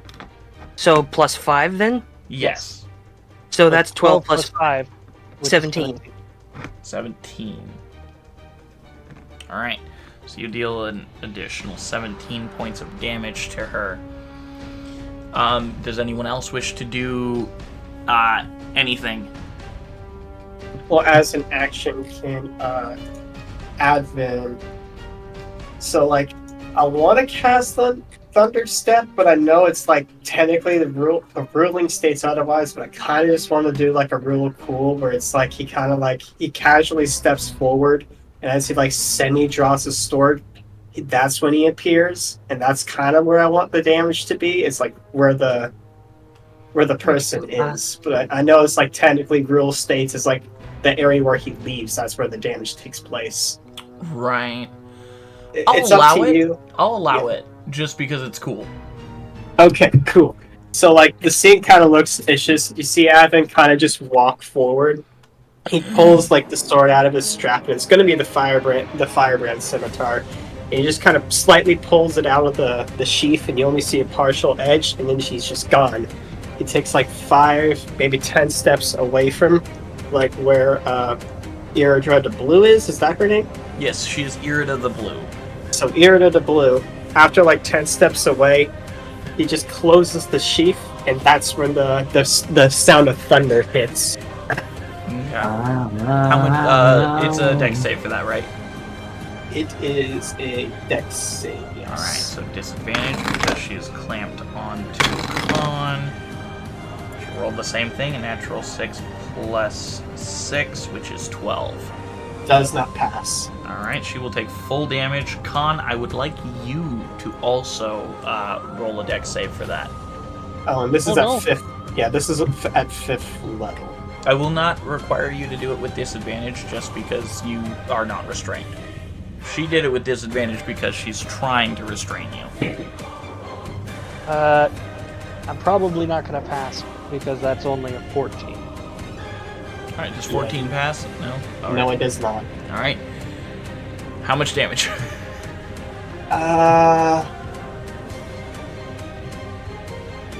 40. 40? Yeah. 40 points of thunder. 40 points. 40. 40 points of thunder damage. Alright. I am still up. Does anyone else wish to do anything? You can take another shot. Well, you... If I was correct, Connie was trying to get Barbarian. Yes, which I would assume that's what would be doing during yeah, this. Yeah. I guess I'm gonna keep walking forward with the gun pointed at her. Okay. Alright. With that, Full like the rifleman and the. I'll say that Leopold's having trouble with the seatbelt, and Rashiel will glide out of the vehicle and chuck a dagger at Irida the Blue. Okay. It's like it's not even that he's stuck in the seat. It's that like he can't like get it like off of him. It's like the thing where the impact thing where you can't lean. Yeah. It's a 28 to hit her, which will hit. Rashiel's dagger. I don't know, I always just kind of picture Leopold as like this big, beefy, burly guy who can't fit in the car, so he's just kind of struggling getting out. It's like trying to fit a square block. 6 points of damage to Irida the Blue as the dagger sinks into her shoulder. And then disappears right back to Rashiel's belt. God, I gotta get me one of those. Right. Barbarian, as you exit the garage, you see your new brother being harrowed by an undead entity. Oh no. Is that your turn? Yep. Alright, that's your turn. He also looks incredibly bloodied. Alright. Oh no. That's your turn, Barbarian. Brother, your oil's leaking out. Actually, he's gonna run to Khan. He's gonna run over to Khan. Yeah. Alright. Brother, your coolant. And he's gonna try to like scoop him and get him out of danger. Alright. So you only have 40 feet of movement. You can dash if you want, but that would take your action and make you unable to scoop up Khan and help him. Okay. I think I'm just gonna go with regular move. Okay, regular move. Alright. Alright. Back to Irida. She is once again going to try and restrain you, Khan. She's going to roll it to hit. Oh, you get to go before me? No. Oh wait, sorry, you go before her. Sorry. Because I had acted before her. Yes. I'm gonna do 3 fucking attacks. Alright, go right ahead. First one, at advantage because of my great and hopeful friend. Yeah, we'll go with a 22 to hit for the first one. That will hit. A 25 to hit for the other one. That will also hit. And a 27 to hit for the last one. That will also hit. Okay. Which attacks are which dagger? The first two are the glorious dagger that does an additional 17 on hits. Okay. And I'm going to add an extra d6 and a smite to the first attack. Okay. It's just going to be a level 1 smite. All right. Okay.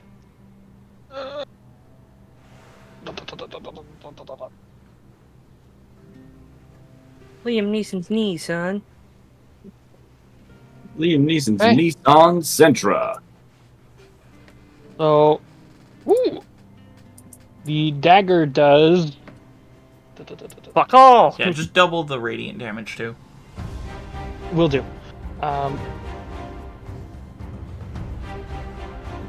6, 8, 13,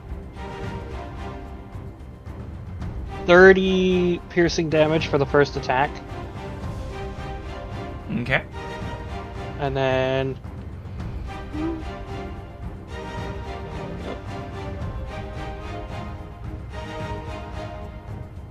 3d8.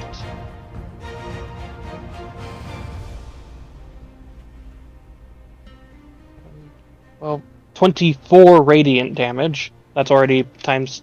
Okay. It's That's already doubled. multiplied. All right. Second attack. Ooh. 4 and 5 is 9. 17 and 9 is 17 and 9 is 26. yeah.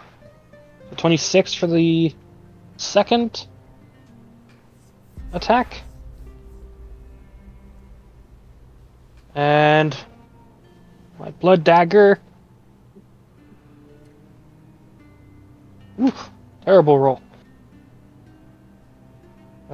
7 points Okay. of damage for the last one. Okay. 7 points of damage for the last one. And that is my Alrighty. turn. All right. She is going to try and attack you again. She's advantage. That's a natural 20. Well, Womp womp. that's not going to do great for me. 6, 12 is 18.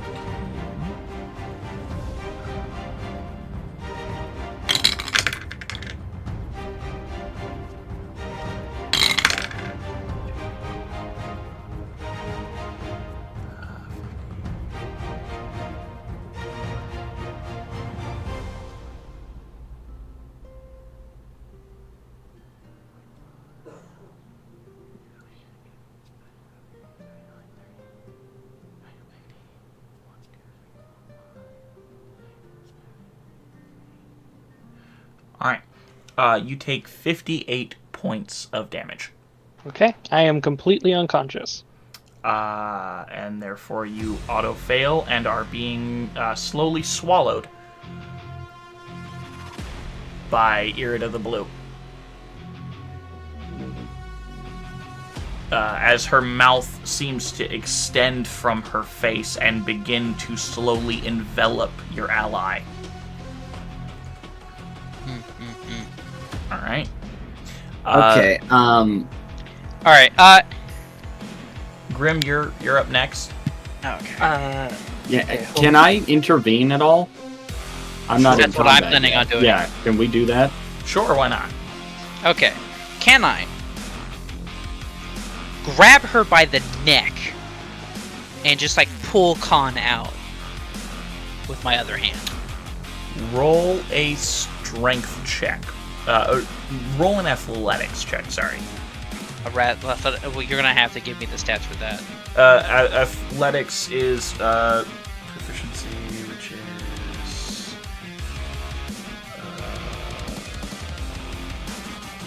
Yeah, you just gave me the base stuff. it's. By the way, it's people at plus home, 3. I'm an NPC. It's plus 3. Plus 3. Okay, thank you. You're an NPC, MPPC. non-player That is a character dirty player. 20. That is a dirty 20. Mm-hmm. All right. You slowly begin to peel Khan, but with Khan comes this strange tube-like mouth that she has formed as it is ripped from her corpse, and she no longer has her lips. Her teeth are revealed as she's looking at you, and just. Ew. Gross lady. She is going to use her legendary action after you do that. Okay. To draw a circle above her, a magic circle above her, and snap her fingers and teleport. So she's gone? She is gone. Do I have con? You have con. Alright, well, since combat's over, I cast Healing Word on him. Alright. I'm still like holding on to him. Alright, so I'm gonna keep it. So he heals 5 points in. Alright. He gets healed 5 points. 5 points. Alright, Con, you are once again able to move your body. A jerk awake, knives. Up Yeah, at the whoa, ready. whoa. You Con, you have this strange grayish, dead flesh looking, essentially poncho on your left side. Can I remove it? Yeah. As you rip at it, it feels like peeling dried skin after a sunburn. That kind of papery feel, you know? As you fully remove it. I walk up to Khan and I smack him on the back of the head. Hey. Him in the shin. You Fair. fucking... You dumb idiot. Idiot, we could have helped her. Why did you immediately... Do you not think about anything? DM.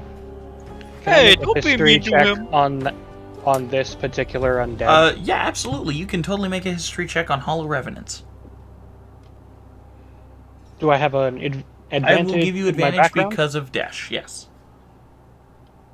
That's a natural 20. God damn. Hollow Revenants are intriguing creatures. There are two main types of Hollow Revenant. One where the soul has been plucked from the body, and the body is the thing keeping the soul away. And then the other is when the body is in search of the soul. So a Hollow Revenant can be either a spiritual being or a bodily being that is just simply trying to find its soul and pass on. Hollow Revenants are strange to deal with because if you eliminate the body, the soul is still trapped. And may or may not create an even deeper and more wrong abomination of an undead. Abomination. But I know for a fact you can't help them, right?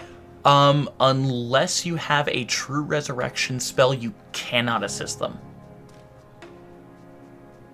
I look at Grim, Unless you find their soul and, release it. and then they die. And then they right? die. I look at Grim. I look him deep in the eye and I say, "You should have ran her over." And you should have thought before jumping out of a goddamn car. Hey, you guys are mean. Stop it. Barbarian, not now. Regardless, she's gone. First of all, even if she was gone, killing her changes nothing. Her soul is still trapped. What would killing her body do? I will say, from the amount of damage you guys dealt, you would assume that just hitting her with the car would not have killed her. I'm well aware that it wouldn't have killed her. Grim, you have jeopardized us by slowing down. Had you just sped up and ran her over, Jeopardized us or you? yes. First of all, I don't answer to you, Ton. Second of all, I wasn't gonna run somebody over without knowing who they were. I'm gonna try to give Grim a hug. Can Advin make a roll to see if he knows who Irida the Blue is? Can I roll to see if I give Grim a hug? Sure. Okay, I'm gonna roll. Roll an attack. Grapple check? Attack. Roll an attack. Can Advin make a roll to see if he knows who Irida the Blue is? Yes, absolutely, Advin. You can roll a history. What would that be with? How do I go about? It's your strength plus your proficiency, which is a +3. It's Plus, going to yeah. be a 27. Alright, a 27. Advin, you understand. You said +3, right? Yeah, plus your strength +3. Okay. Oh, my strength +3? Yes. Okay, so.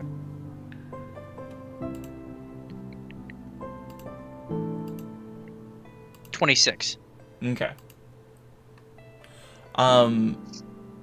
So you're able to just Grim, if you want to try and evade, you can choose acrobatics or athletics to try and escape Barbarian's grasp. Athletics. Athletics, you're gonna strength him?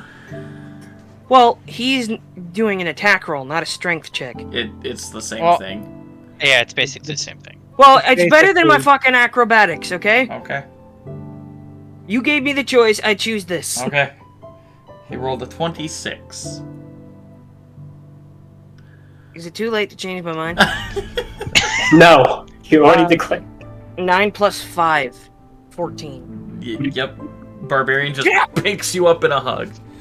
What? He just starts like petting your head. He goes, "Shh, it's okay." So, Advin, he's gonna try to give Khan a hug as well, like bring him into the hug.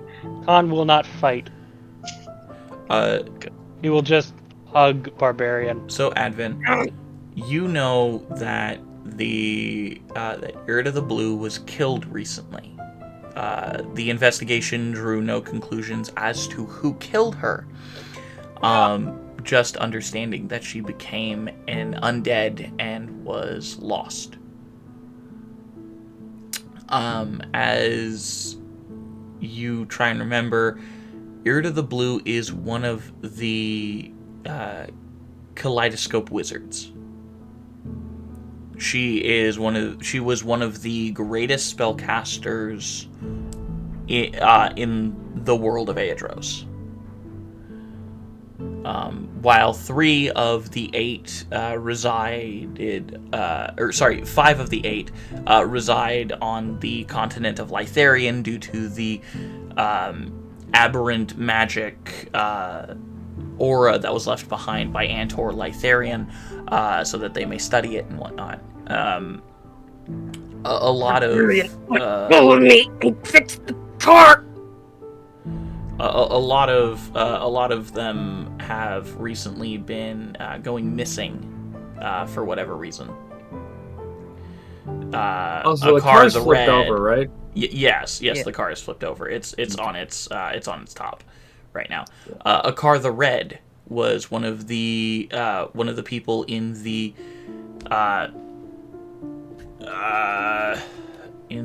Empire of Elbrin?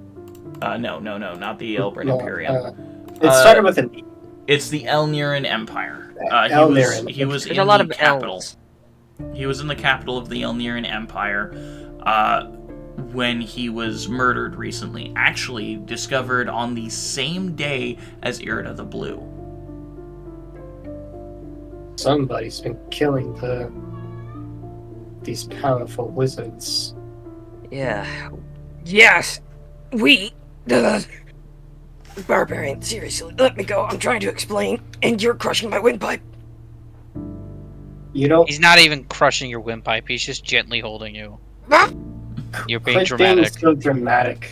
Defection! Hate it! Khan just pats Barbarian on the back. lovingly, like an older brother would. I'm fine with this other soul forged in the party. He Just sets him down. don't touch me. Oh. It's You okay, see- barbarian. Barbarian looks extremely sad. Knowingly just pats him on the thigh because he can't really reach barbarian's shoulder. So, No, he what were can't. you saying? Because I already know 2 of these great wizards died around the same time. Her and Rakardaret. Yeah, and we know why. We were there investigating a while back. About it almost a year ago now. It seems connected with Corbane. Seems. He's got his fucking fingerprints all over this goddamn place. Okay, I keep forgetting. Corbane is the one who Rules the Elbrin Imperium. who's currently has Artificer in Yes. Yes. under. Yes. Okay. And he's Okay. the guy who Alright, so tormented all right, Leopold. hold on a second. And Alright, thank killed you. I just had to Basil's whole clarify party. that real quick. Exactly. You see, Barbarian kind of like looks up over and goes, Orban? I've heard that name. My dad said that I was going to work with him. I remember give me a second trying to think. He wanted me to hurt people and I said no. And then I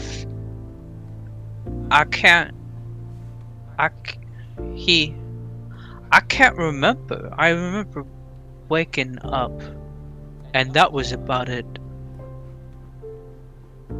Yeah, I said no. And then I woke up. Where did you find me? Where did he on the Isle of In the Dash. In the middle of the plains of Dash. Is it like a desert area? It's a wasteland. It's not necessarily a desert. And then I woke up in this area. And that's where I saw you guys. While he's talking, I'm trying to help. I'm trying to help fucking Connie get the car back on its... I didn't want to hurt those people. It's okay, barbarian. Can I Help me roll a with the car? Oh, So- okay. Let me just. Can I... And yeah, he's just gonna. Is the car still flipped or is it? The car is still Yeah. flipped. Yeah, he's gonna flip it back Roll over a, with one arm. roll an athletics check with advantage, thanks to Connie and Grimm's help. Wouldn't it be just a strength? Oh wow. Okay. All right. Yeah. No, I could work with that. What'd you roll? What 20? Nat 20. For a total Again of with 28. Cookie's ridiculous luck on his rolls. Alright. Well, it's not just. Oh yeah, then it's 20. But like You he are is the next Ali his Beardsley. strength. His strength is a 20. So. Yeah.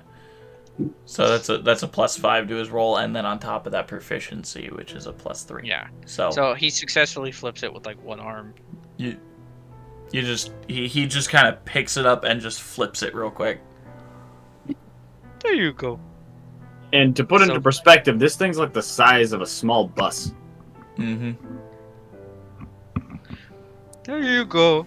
Like one of those All like better. special ed school buses in a way, like Yeah, that size. sort of like that. It's The just short a bus, little yes. bit. It's a little Right. bit. The ceiling isn't quite as high, I would say, and it's probably Okay. a little longer. So, how tall is Leopold? I forget. Leopold's Only somewhere like around. 6'3". Yeah, he's only like 6'3". Only. Yeah. Barbarian my is height. just a hulking mass of a creature, of a being. Yes, he is considered a large creature because of how tall he is and wide. Anyway, do you put Barbarian back into the garage, Connie? I mean, yeah, I'll open the garage for him if he wants to go back in. Sick. Okay. He just kind of waddles inside. Minato's just kind of in the corner chewing on electrite. All right. Khan will get into the driver's seat. Alright, then we'll get in the passenger. Connie, I will say you are able to recover the materials that were used. So I can just restart on it's that just, last part? It's just going to take a little bit longer. Okay. And we'll take an extra 5% of battery. Okay, I can work with it. All right. Well, now, if we're all done taking random detours, everyone's back in the car. Well, everyone's back in You're the the car last except one. for you. You're the last one. Oh, what the fuck? You're like, everyone in the car. Oh, Yep. Everyone's already in the car. Khan's in the driver's seat. Rashiel's trying to help Leopold with his seatbelt. Somehow he's got it completely twisted around his waist. Yep. I thought it was a gown. It's not working. I thought it was like a bathrobe or something. It's not working. this stupid technology. Do you gentlemen continue on your way? At some point during our trip, I head into the garage and try to tinker with some tools if I remember how. What are you trying to tinker? A little steampunk bird. So you're just taking random clockwork pieces. Just and random whatnot, and random just, scrap that I've found along and the just way. Most of welding the- it into most of the- shape of a bird. Yeah. Most of the supplies Maybe with and some everything in the mechanic. garage just kind of like shoved to the side because Maybe all with of the some space mechanics, was almost like animatronic-esque. Okay. What I'm gonna say is roll for me a what do I usually have you do, Connie, for your? You just roll a tinkering check, right? Yeah, except he doesn't have it. He doesn't have proficiency. So yeah, just roll roll an intelligence check. I believe. All right. Just basic artificer shit. Yeah. Hold. I have a 16 intelligence. I have a +3 intelligence, so Yep. I gotta get Evan's better gonna wisdom. grab one of his cigars and just start lighting it. 12 inside. plus 5. 12 plus 3. 15. 15. You are able to install a kind of minor, quote-unquote, mechanical piece. You make a pulley system that allows the wings to flap. And I specifically try to do this is when Connie's not in here, which is a rare time. But I come in here at like nighttime when everybody's asleep, and I'm just tinkering with it. And you'll see, if anyone finds it, which I doubt, but you will notice that there is a little, not a pendant. What's the thing of like an amulet almost? It's like one of those amulets that opens up with a picture inside. A locket? A locket? A locket. There we go. There's a locket with a picture of a little blonde-haired girl on it inside. Okay. Okay. I'm not gonna tell you who that is. You're- I'm just gonna say that and Yeah. move on. Yeah, when you guys set up camp, you'd probably be able to make that real quick. All right. As you guys continue on the journey, it is uneventful. Khan, you're still very, very bruised and battered, Yes, I am. and you still have holes in your body from where she bit you. I do cast a 3rd level cure wounds on Alright. myself. Sounds good. And you can just heal yourself that much that you heal yourself. I mean, we're gonna take a long rest at some point anyway. Yeah, Yeah, but but still. you never know. All right. No. You guys did lose a little bit of time, but it should be okay for the rest of the travel. All right, and you all set up camp. Who's taking first watch? I took last watch, so I'll take first watch. All right. Who's taking second? Advin can take second. All right, Advin will take second. Who wants to take third? I got it. All right, Con will take third. Who's on first? What's on second? I don't know who's on third. All right, as you guys are setting up camp, Wait, who's on first? As you guys are setting up camp, is there anything you all need to speak about with each other? No, but Con, for the last hour and a half, Grim's been kind of giving you dagger eyes. Khan has been completely not paying attention and just playing patty cake with Barbarian. He's been kind of rummaging through his bags of 100% agree. clothing. And he's kind of freaking out a bit. Leopold is just staring daggers towards Barbarian. Oh no, oh no. Where is it? I swore I bought some more. Come on. I walk over to Advin and kind of peek over. What you looking for? My cigaros. We have 2 left. Huh. I would assume. I think Grim at one point considered going hunting, but then remembered where he is, and is just like that's probably meat you don't want to eat. Yeah. Even if I'm a stalker, that's gonna do some ungodly shit to me. That's gonna leave some indigestion. That's like real bad Taco Bell. You've seen some fauna here and there, like living creatures, but most of them are either insectoid or abominations that may or may not be good to eat. I mean, well, I mean, can I just? This is gonna sound weird, but can I kind of like Hakuna Matata it and just gather bugs? Sure. They are rather large, I will tell you. Oh, then I'm just going bug hunting. Alright. It means I know. no worries. Make a Besides, survival that's check. burn a breaker through something. Besides that, their chitin could probably help out the van, truck, van, whatever it is, Bus. bus. At Doo doo this doo doo ti- banana bus. at this Technically, it's like an armored 6-wheeled vehicle. Yeah. It's like a truck. For survival, 12 plus 5, 17. Okay. You're able to find a few bugs here and there, some larger than others. Most of them fairly average, like Yorkie size.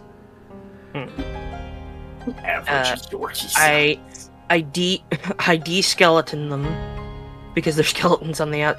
Because there's not a good way of saying taking the chitin off of a bug. Taking the chitin off of a bug. You could just say Well, no. you remove the exoskeleton. Well, no. When you kill an animal and you skin it, you have a word for it. Skin it. But bugs don't have skin. Just removing the exoskeleton.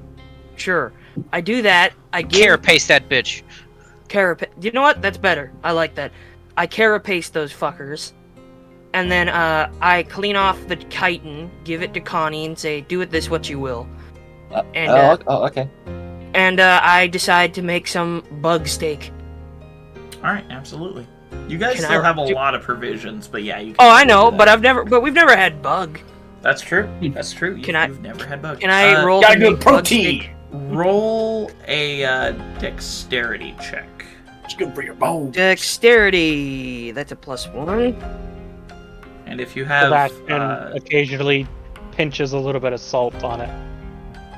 So can alright, I so get you'll do it with advantage advantage. Yeah. from that? Okay, good, because what I rolled was not great. Oddly enough, the 7 was better. 7 plus 1, 8. 8. It's Fuck off. definitely not the best meal you've ever had. It's actually kind of ass.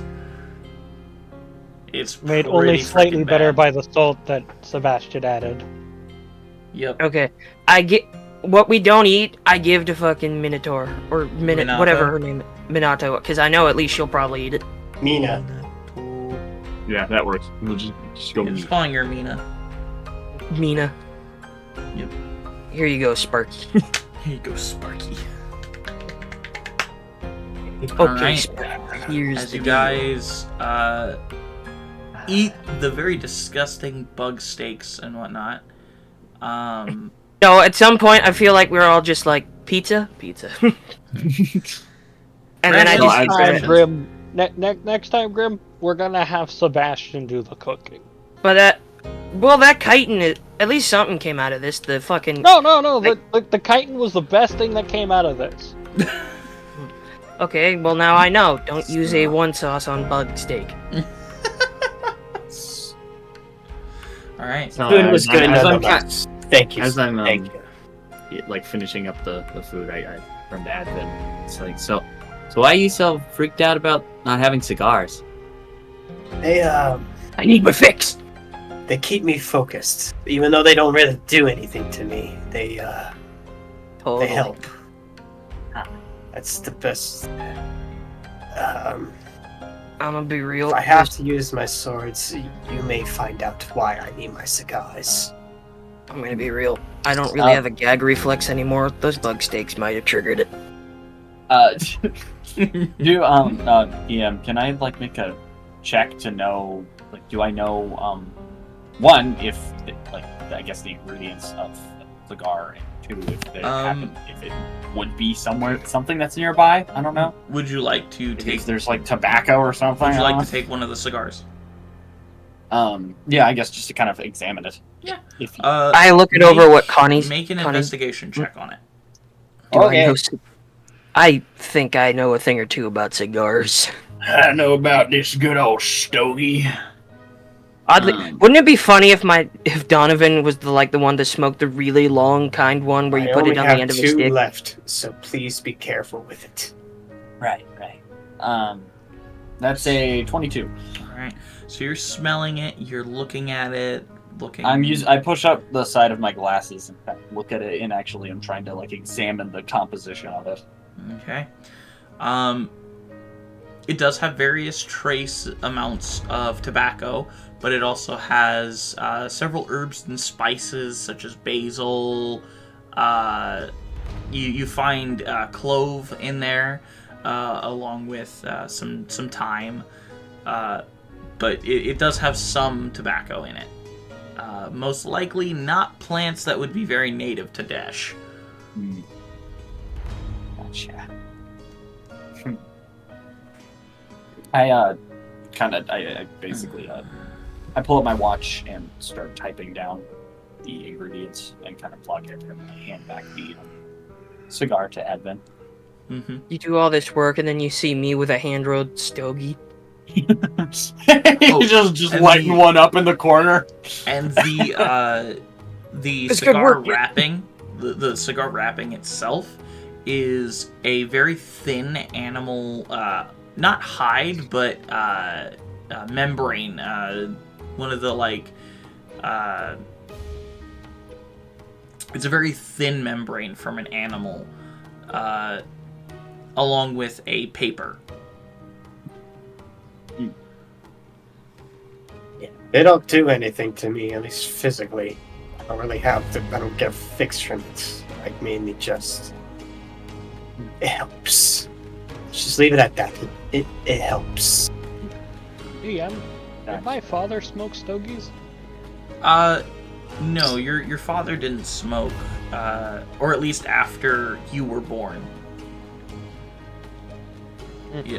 Your mother convinced him to stop because it was bad for the baby. Let's go. Right? That father of mine. I'm sure there are ways to get stogies here. I've seen other people here use them. I've just never thought to smoke. It's I don't know. There might be some seems like a foreign concept to me. I don't know. Are there any shops on the way? We can maybe stop by. Well, the next stop is our destination. Do they have shops there? There is one more little town that you could stop in before stopping at your destination. It would take a half day's travel longer to get to your destination, but it would technically be on the way. Would that cause us to be late? No, it would not. It would cause you to be on the day before the blood moon, though. Okay. We wouldn't have a lot of time. I was running out of time, Considering you need to wait till the blood moon, you still got plenty of time. Yeah. I just want to make sure that we've got time. Yeah.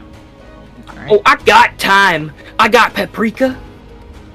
I Alright. got honey glade. As you all begin to bed down for the night, Grim, you took first, correct?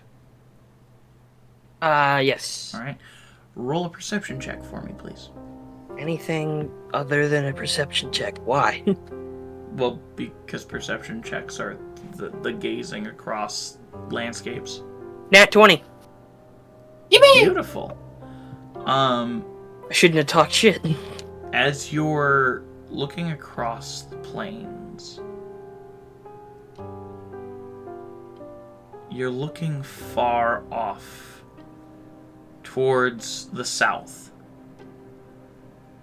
where you heard from Khan the capital is, where Antor Lytharian resides.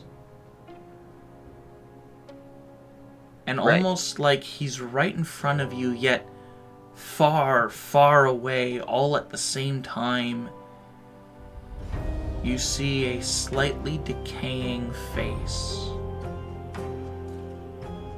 Hands that are bone. Long legs that float above the ground. Return A robe that seems to be long enough on the back to graze against the ground. As he looks at you and holds your gaze. I slowly put my hand, reach my hand down to my pistol. And you find it's not there. I look down for a second. I don't move my head, but I look down to where my holster is, see that it's gone, and then look back to the guy. As you look back, he's gone. And your hand is resting on your pistol. Insight check. Go right ahead. Or either that or an Arcana check. Which would you prefer me do? I'd say insight. Okay. For a detective, I have really shitty insight. Is there a way I can get that up by any chance? Intelligence I have a really high intelligence. and proficiency. Oh no, wait, You can- that's wisdom. Yeah, it's wisdom. 17 plus 1, 18. 18. This was most likely the Lich King sending a message. What message would that be? For That whatever I'm watching? reason, he wants everyone to know he's constantly watching. And there's no way they can defend themselves if they catch his wrath. Okay. With this insight check, can I understand why he'd be keeping an eye on us because of the Day of the Blood, but have any one of us done anything specifically to piss him off? No? Or at least in my Like, this mind, is have I really done it? interesting. Have I or any member of my family done anything to piss this guy off? Make a history check. History. Now we're in a better lane. 19 plus 7. 26. 26. No, your family has. You're actually the first of your family line to ever go to Dash. Maybe he has a thing against stalkers?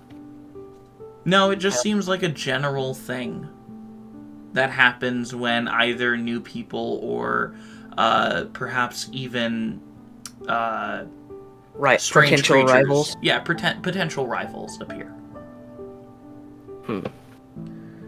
Just For the rest of essentially trying to put them in their place if they're thinking of not behaving. Grim looks down, realizes that this was a real thing, but still says it anyway. Says this anyway. Man, those bug steaks were a bad idea. And for the rest of the night, keeps his hand on his pistol just to make sure it doesn't go anywhere. All right, Advin, your second watch. All right. Oh, Roll a perception check, my friend. okay. Okay. 16 plus 5, 21. 21. As you look about, things seem peaceful. The meandering undead just wandering about. But you can't help but think a little bit about Aeidros the Blue and how all of these famous wizards are going missing and disappearing. You can't help but think on what would have happened if you had become known as one of the Kaleidoscope Wizards. The Emerald... Advin the Green. Advin the Emerald, but yes. Oh. No, wait, she was called Aeidros the Blue. Why wouldn't he be Advin the Green? Because not everyone is specific. Not all of the Kaleidoscope Wizards are specifically base name colors. I mean, there's Probably would have Brer in the stuck with orange. Advin the Wise. There's Brer in the orange, so. And you don't know if he's talking about the color orange or the fruit. Yeah. No. What does Corbane want? What do you think, Yorin? I don't quite know. There's a lot I can't quite infer from Corbane. Normally I can read people pretty well, but Corbane is a man of many tricks. A man of many lies. Hard to read. Even the Impossible Silent to tell what he's Macrams. thinking. Even the Silent Macrams were hard to get a grasp on. Indeed. And they are nowhere near his power.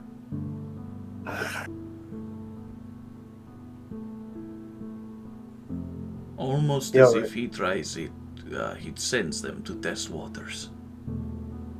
Very don't know. much.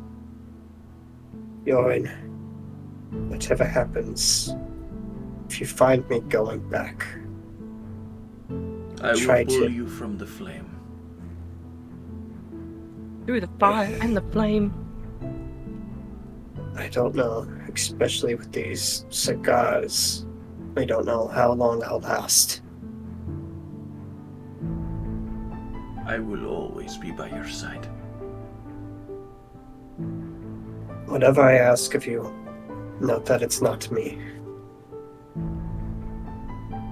If I treat you wrong, I'm sorry in advance.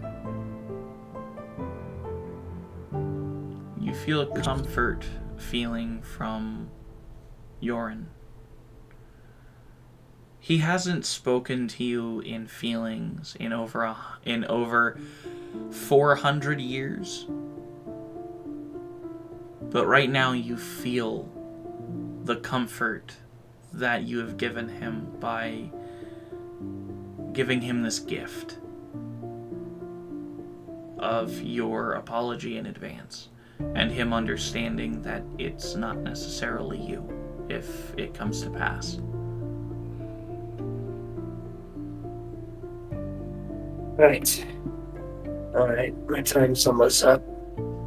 Let's go wake up third watch. Alright. Khan, you are third watch.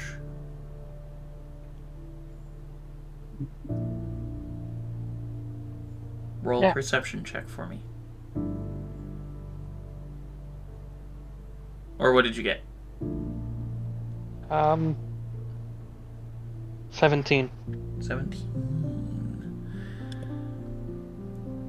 You're gazing out at the familiar plains. A few meters east from here, a shattered keep. A dark, burned territory covered in undead skeletons, mostly, some of them shades.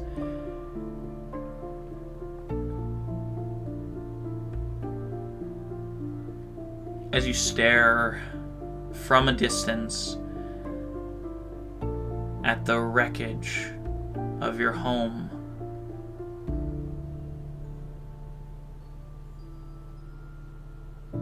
You feel another stir. Your resolve growing firm once more.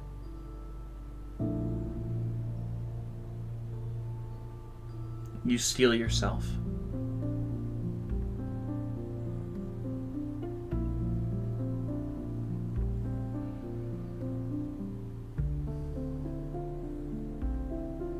All right. I refuse to fail. As you refuse to fail, you walk back towards the camp. And as the light begins to peak once again, we're going to go on break. All right, we'll be back here in about 20 minutes. Sit tight.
And we're back.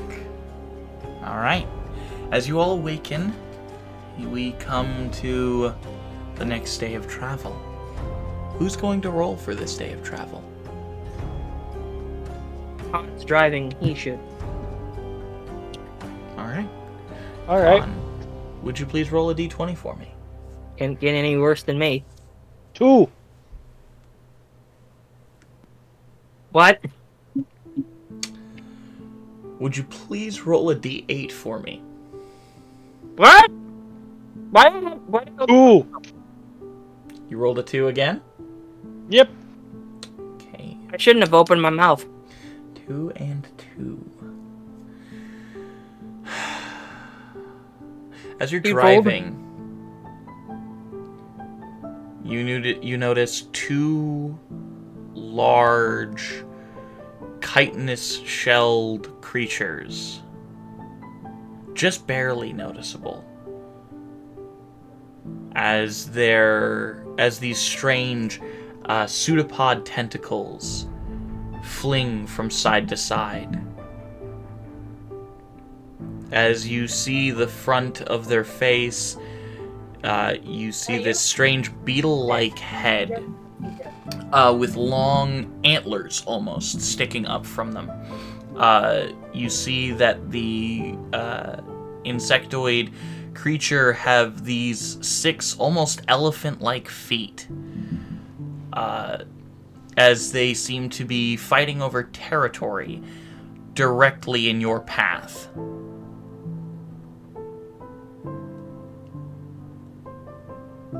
Khan, what is your reaction?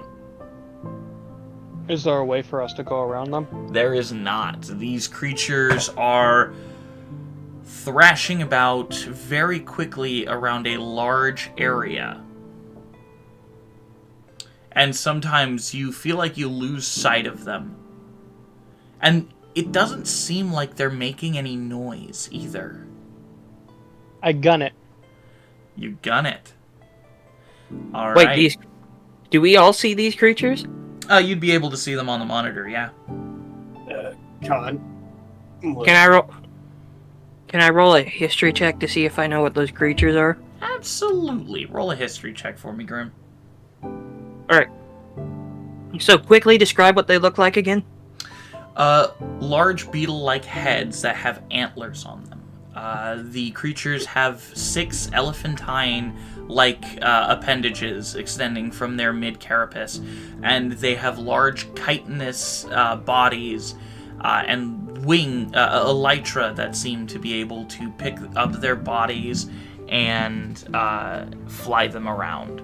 Okay. They do not seem to be making any type of noise, as they are fighting over territory, it seems like, and you almost seem to lose sight of them quite often.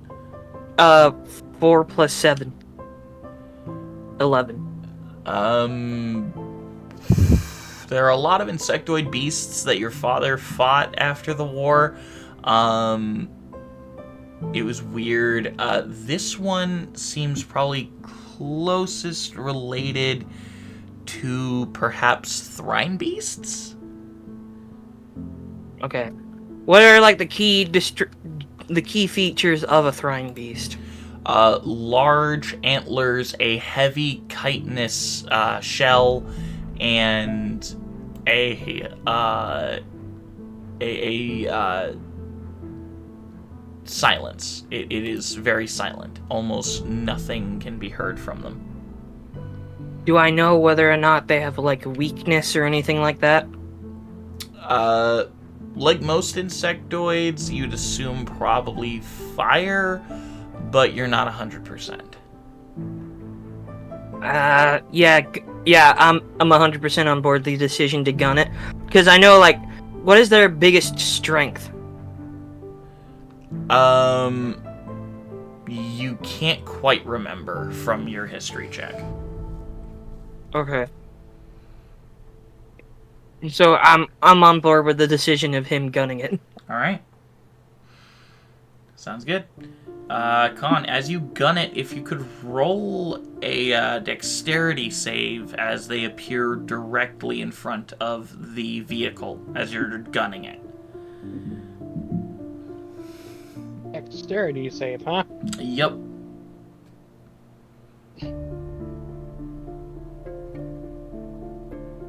Connie, are you printing anything? No, you're done printing. That's what we call a dirty 20. A dirty 20. Oh, sorry. Yeah, no, dirty 20. Very nice. I rolled an 11 plus 9. Very nice. All right. As you roll this dirty 20, you see the two beasts appear directly in front of your vehicle as you swerve over to the left and drive around one of the creatures as their back legs go up, and it is toppled upside down on top of the secondary Thrine beast. As you're watching this battle, these two creatures fighting each other now literally back to back. One of the creatures seeming to have the upper hand as it's a little bit larger and has these red flecks along its chitinous shell. As you're looking at it, it just happens to have a light gleam in its eyes as it brings its head forward once more and slams the other Thrine beast down on its legs, breaking all 6 of them as it proceeds to consume the other Thrine beast. Damn. You successfully avoided a battle with 2 Thrine beasts. You're welcome. All right. As you continue on to That's the other what I was trying to do. outer town, as you continue on to the other outer town, it doesn't take too much longer. Again, it was about a half day's travel to the last frontier town from the Blazefang estate. Mind you, it'll take a full day's travel to reach the Blazefang estate. As you're looking around the town, there are various market stalls getting set up. People excited for the Blood Moon Festival as it swiftly approaches. People getting ready to sell things, to bring out joy with certain little games here and there.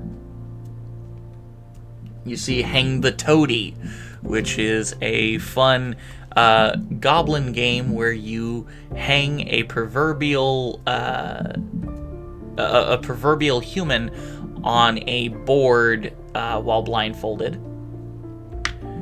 I feel slightly called out, but whatever. You see, Con, you see the classic game of Chug the Blood, which is a children's game meant for vampiric children to drink as much blood as possible and try and beat their opponent. You see the classic... God, I was such a gluttonous kid. You see the classic Deshian game of Consume the Rabbit, which a live rabbit is released into a maze, and the first person to find it gets to consume it with their family. I mean, I would have called it the Easter maze, but yeah. This reminds me of my days back in college. Oh, Back when you used to hunt the mascot and eat it. No. Well, kind of felt like this, except everybody was high, and instead of eating rabbits, they were mostly eating the sweets baked by the Baker's Guild. And that had weed in it. Gotcha. More weed. No, not just weed. Not just any weed. Fucking halfling weed, baby. Got free that old long shit. bottom leaf. On that fairy fire. I remember smoking that when I was alive. Best stuff around. I have some right here, and I take out a cigar case full of like weed cigarettes. Oh yeah, weed cigars. Weed cigars. But yeah, there are a lot of classic games con that you remember from your childhood whenever the Blood Moon Festival would roll around. So this is just how me and Advin bond. We just smoke weed. Sure, even though it doesn't do anything for you. Not if we don't smoke enough. It doesn't affect us. Doesn't. We Well, can yeah, but pretend. Not if you smoke enough of it. My record's 100 before I tapped out. How do you still have lungs? We don't. Well, Grim takes out a dagger, stabs himself in the chest, pulls it out, and the hole heals. Regeneration, baby. How much damage does he take, DM? Grim, my good friend. I'll do a D12 for myself. You know what? Yeah, I'll do a D12 for me if you would. One damage. Take 1 point of piercing damage as you stab yourself in the chest. Didn't feel a thing. Just didn't Everyone feel a looks thing. away. Grim just rubs the wound. No, I don't do that. But in an alternate universe, maybe. In an alternate universe, maybe. But The more comical universe. You I mean, it does give get the us point across, right? stalkers a bad name with that sheer stupidity. Oh yeah? You try healing, and I stab you in the chest with the same dagger. Roll Really? an attack. Roll an attack. I'm gonna try to avoid it. 5. I don't have a dagger. I don't. I mean, you have a dagger now. I mean, I do now. mind you, it's the dagger of self-harm. Well, no, it's the dagger of chest stabbing. It's the dagger of self-harm. It the cannot harm others, only yourself. So as you try to stab Advin, It's just a box cutter. it's a tongue like knife. It's a freaking tongue knife. It literally only... I It's put like the it's knife one in of those, like when you put Advin's hands and pressure, say, the "Go ahead, knife just stab me." goes pulls away. It doesn't really damage, but when it attacks him, it stays stiff and just goes right through. Exactly.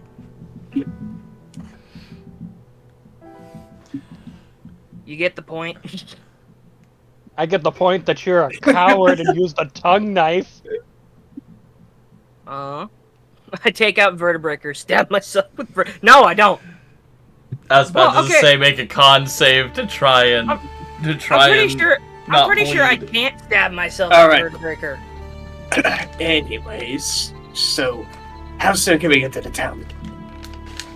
You guys are at the town. We are in town. Okay, it's like before they even fully park, Happen just kind of unbuckles and just jumps out the car. It's like, all right, cool, we're here. Roll out. Just going to the nearest store to look for cigars. All right. As you go to the nearest store to look for cigars, roll an investigation check for me, please. Oh, no. Also, is it finally along to the point where I can actually start, making? Yes, you can start building the shotgun if you want. Okay. I got a 10, 1 plus 9. 1 plus 9.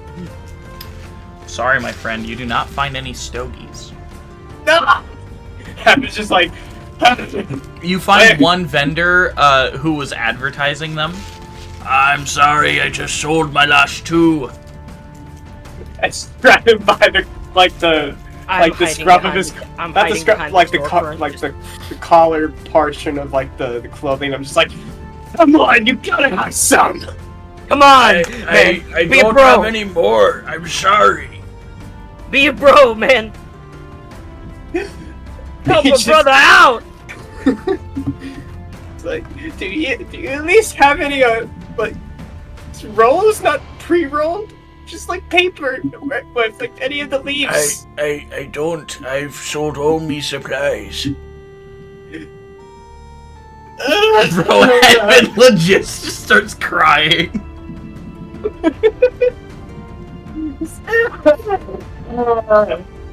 Khan is just staring at this happen. This is the few times you actually see Abbott just break down in emotion. That's not been related to family. It's actually getting emotional here. You're just on your knees. You beg. You got him grabbed. Please, you gotta help me! I don't have anything else. I have to wait for the next shipment in 5 months. I'll be dead in that time. I just kind of You just start in gaslighting defeat, him. I have tails dead. tucked between the legs. I just kind of solemnly walk back to the car, looking down at the floor. I hand you another one of my cigars. It's gonna work! Didn't work the first time. It won't know the pain now.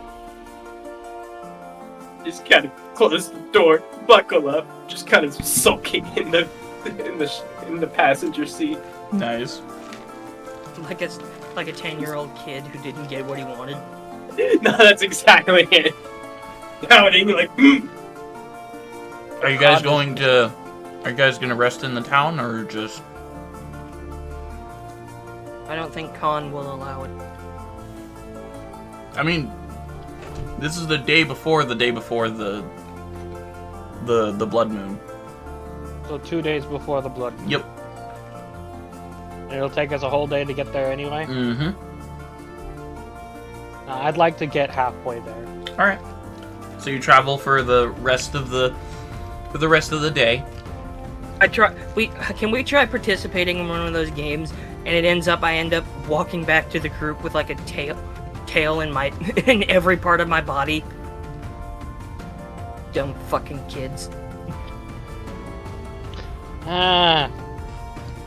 Figure out where the tail goes. No, it's all over my body. They've tried like 17 times. Yeah, except for where the tailbone actually is. Yeah, in fact, my entire back end is just... It's fine. Pinned. It's Literally pinned. Pinned. Mm-hmm. I recommend not sitting on your butt for a little bit. You just see he stares you dead in the eyes as he slowly sucks all the tails into his body. And then spits them back out. Have you tried... Have you tried being a bard that goes doing magic tricks? Have you tried shutting up? And he walks to the car. No, Okay. I haven't. Should I make a check on like how well I Yes. assemble it? Yes, make a tinkering check for me. So let's see, would that be like what, intelligence plus my proficiency or something? Intelligence plus your proficiency. Okay. Abbott's just kind of recarving one of another like ivory statue of a dragon. Can I make a check to see if I can't make the cigar that 27. Advin wants? 27 Okay. counting. It needs to have that membrane. Is that it? Okay, fine. The pieces are perfect. You measured them out to the millimeter.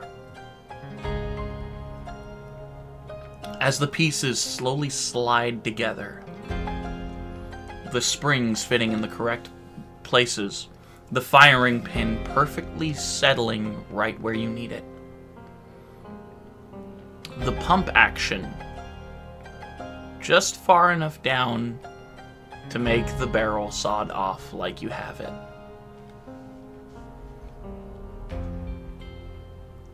a perfectly set shotgun. Finally. Okay. And so, where are they? Are they outside or? We're heading back to the car now. Yeah, they're heading back to the car. Ivan's in the passenger seat, just kind of sulking as he's carving an ivory statue. Mm-hmm. So DM, can I try and make a cigar like he wants? Can I see if it's anything similar to what my dad used to smoke? Make an investigation check. Investigation. Finally, the detective gets a chance to investigate. Do we have the ingredients for it? Hold on. 13 plus 7, dirty 20. As you go looking for the specific ingredients that Connie had told you, or had been mumbling to himself after taking a look at the cigar, you go take a look around. And you cannot find all of the ingredients. You find tobacco in copious amounts. You find some rosemary. But you can't find the clove or the thyme or any type of animal membrane or paper that would go along with it. Well, I'll keep a hold of these, just in case I find more around here. Mm-hmm. In the meantime,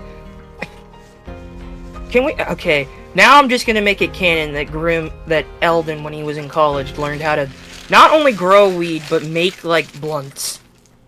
Bro was growing weed in his basement. Spicy Drake dragon. was the I got that. delinquent in school. I got that. Well, I mean, everybody was doing it.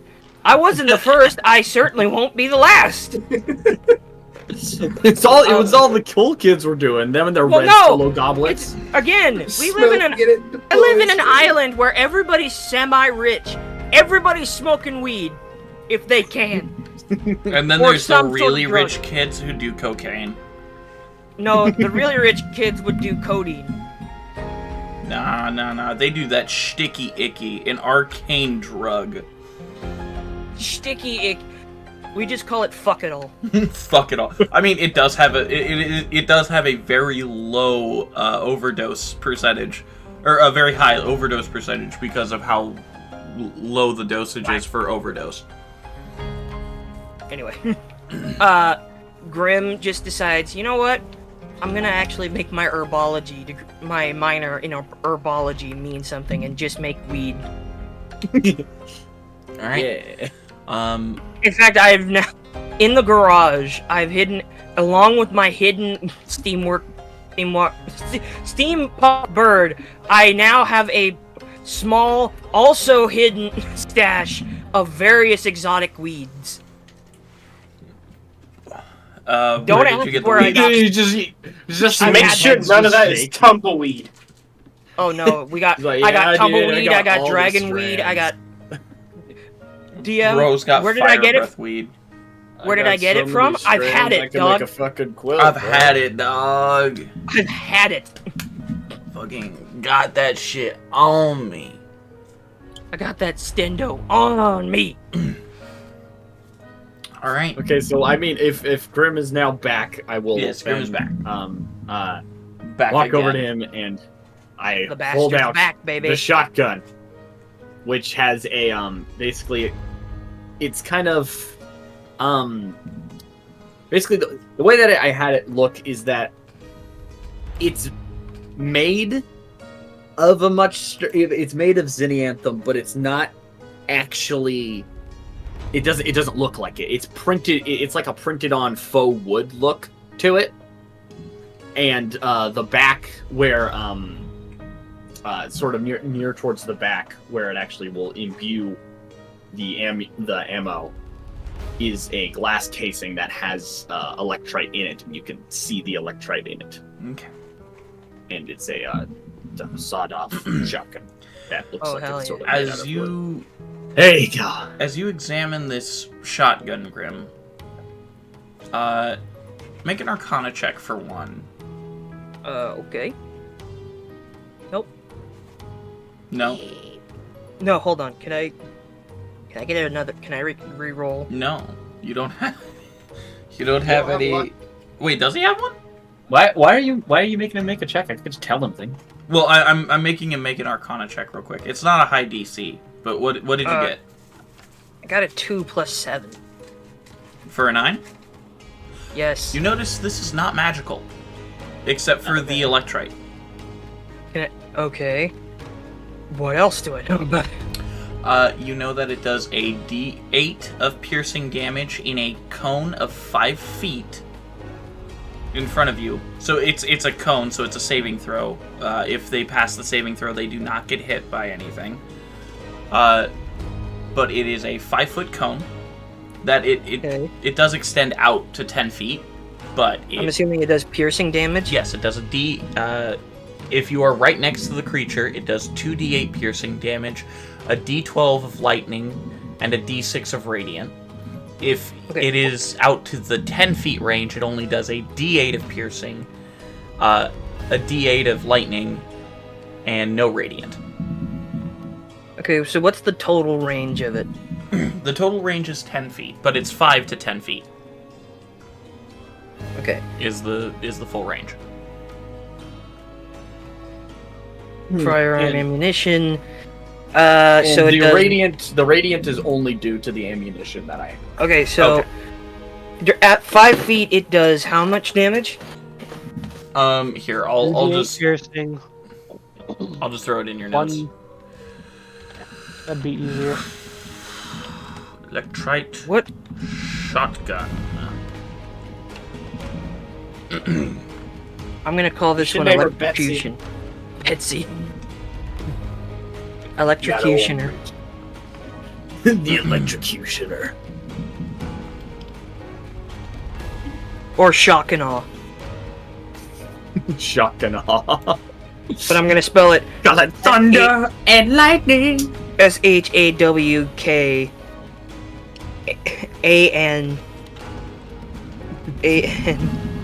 I am me and my Yeah. trusty shotgun, Kachiga. Shock and awe. And I'm naming it that. So Chow. Shock and awe is. I'm gonna make this a new reference. Shock and awe is the name of a member of the former Mystarian people who worship Kaboom. Shock and awe. I love that. That's funny. That's funny. But Abbott Why aren't you know laughing? who he's referring to. Actually, you might actually Roll a history for that. roll a history. Yeah, 26. you actually met Shakana. He's still alive. He was tragically blown up before the fall of the true fall of the Mystaran people, by the sheer fact that he just liked to eat explosives. Did you seriously name that gun after that psycho who ate bombs? Yeah, he was a family friend of mine. You did not know him, Grim. Oh no, he made it up. Let him know him. Yeah. Can we say that? No, I met his spirit. I met his ghost. There you who helped go. me on a. I'll allow it. I met his spirit on a quest when I was trying to go kill Aranya de Islanda, the Lich Queen, and he gave me a special explodium powder. Yes. That he invented. Yes. The recipe for explodium. Yes, a special recipe he developed after eating 13... After eating altogether within his lifetime 2 megatons of TNT. 2 megatons of TNT, C4, sodium carbonate, and just calcium. Motherfucker took the salt of Kaboom a little bit too literally. Alright, just this talk alone is giving me a headache, and I already want to smoke one of my last He's a two good friend of cigars. mine. He helped me to fight Aranya de Islanda. Let's just Gave move me- on before Oh I yeah. bang my head on the dash. Speaking of remembering shock and awe, I slide. I don't want to make a sleight of hand check. I just kind of slide Connie the recipe for explodium powder. Absolutely. It is thus. It is 4 pounds of calcium, 4 sticks of TNT, a pound of C4, and two egg yolks. Why? For splash damage. For eggshells, I mean. For extra splash damage. You need to have them. You need to have You gotta that add insult to shrapnel. injury. You gotta Well, you add gotta- shrapnel. It's for the omelet. You gotta break a few eggs. Yes, exactly. This conversation is giving me a headache. I Let's say just drive. nothing to I him will about say- it. I just light it to him. I will say, when Shakana died, he did accidentally blow up his entire camp. And they have now become an undead legion known as the Boom Force. Don't give him ideas. I'm Yes, giving him ideas. the I made greatest up the force idea. that Lytharian has at his disposal. Yes. We will meet him somewhere in this campaign. The now. loyal followers of Kaboom, known as Boomers. The Boomers. God damn it. That's a Fallout thing. We can't steal that from Fallout. Known as the I Bobbits. think we're don't okay know. if we don't make them Native Americans. Well, I got a problem. They are. Yeah, never mind. Let's move on. Anyway, Explodium- New lore is made. move on. new lore is made, and as you guys are traveling the last little bit, and you set up camp. Who wants to take first watch? Advent will. Right. I'll take second watch. Advil will take first. Grim will take second. Connie or Grim? I don't know who's on Or first. Connie or Con? Who wants to take that? In The third Super- watch. I haven't watched in a while, so I'll do Black it. cats and new dolls. All right. As you set up camp, is there anything you guys want to talk about? You just hear an explosion from Connie's garage as the. Hey, hey! I can't tell if that was right or wrong. No, you're doing it right. Gavin's just banging on the door. No, you're doing it right. Maybe add 2 more grams of calcium. And you Watch the dragon! Right, sorry. She's fine. She's having the time of her life watching this idiot try and kill himself. Evan's like a protective parent. He's like, hey! Anyways, other than that, nothing? I think Grim. You know what? I'm gonna take another attempt at making bug steaks. I think I can do it better this time. Okay. Survival This Check checks. some seasoning. Sebastian Use is this. actively teaching him how to cook. And use know these how- seasonings. I know how to Very cook! nice. I made steaks when we went to go fight fucking Makulva. All right. The statue, I mean. Specifically bug steaks, though. This is Anyway, this is a meat that Sebastian is quite familiar with, considering he spent the past 600 years dealing with it. So do I get advantage to the survival check? Yeah, not survival, dexterity. Oh, okay. Okay, better, 11 plus 1, 12. It's edible this time. It is at least edible. It's actually decently okay. I make bug jerky. Mm-hmm. Sebastian will not suffer the indignation of having his master eat okay food made by this amateur, and will attempt to cook Khan a full-fledged meal. All right. Roll a check for Sebastian with advantage, please. And would we say he has proficiency in Absolutely. cooking utensils? Absolutely. Superstitions. Until Black it's time cats. for watch, he's just kind of looking at his swords, tending to them. All right. What did he get, Con? He got not great, honestly. I'm very disappointed in my roll. You should be. Well, what was the total? It's not great. I'm working on it, dude.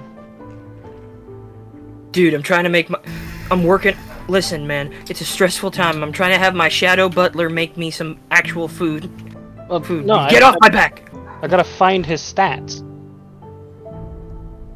Do you have a shadow butler? No. Do you have a shadow butler that Because I that don't makes remember great where we food? put those. I don't remember where we put those either. Is it not in your notes? Didn't you make a character sheet for him? That's what I'm trying to find right now. I can't find it for some reason. That's so weird. Did you put it in one of the other apps? I might have. Yeah, because I don't have it in mine. We gotta go back over that anyway, because I haven't Yeah. done any sort of like upgrading for him on that front anyway. Yeah. Can we just say it's a plus 6 or 7? I'll say it's a +6. Okay. In that case, it's a 13. A 13. Slightly better. Slightly better. It's on the cusp of that really, really good shit, but it's like just a little bit under. He accidentally ran out of salt. Oh no. We forgot to shake Grim beforehand. I have some old seasonings I carry with me. You want to Are you calling me a salty motherfucker? I am calling you the salty motherfucker. All right. You It's guys so have good. a lovely meal. Advin, you're tending to your swords. Would you like to roll a perception check for me as everyone goes to sleep? Yes, of course. I got a 10. A 10? Yeah. Ooh. Oh dear. The alarm spell is up. Advin, you're far too focused on your blades. Nothing figured. else really matters. You're just working on your blades. They're beautiful cutting edges. They're delectable curves. The curve to the blade, seemingly to slice air almost perfectly.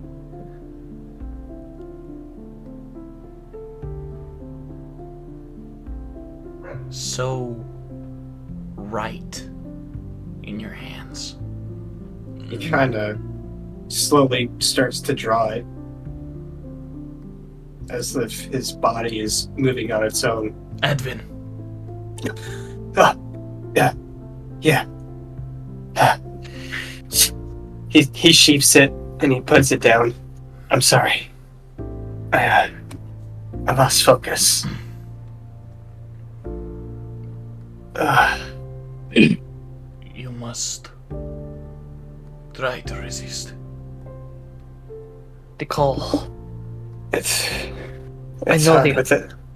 He grabs one of his cigars. He trims off one of the edges and lights it with his magic and begins to smoke to refocus himself. Okay. As you refocus and you come to the end of your cigar, the end of your watch comes. Grim, Uh-huh. you are awoken by Advin. Would you like to make a roll? Of perception. Yes. Alright. Can someone please kill me? I would love that. What'd you roll? Do I have to say what I rolled? It's a nat 1, isn't it? In not so many words, but yes. I don't see shit, brother. I'm too stoned. The bush has reappeared So for vengeance. so Grim. The It was foreshadowing all along. The bush was actually just a bunch of weed. So Grim. Just George Bush. You're a bit distracted by these noises. Seem to creep into your mind. All the who's done and who the... I'm him. No, I. It's me. I'm the real one. Me. None of you. It's obviously me. 3 plus 3. 16 times 8.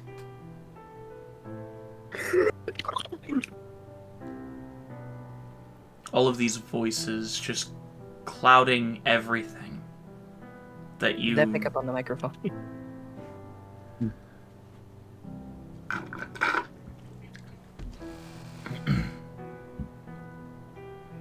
You can't think of anything else. Except for the thousands,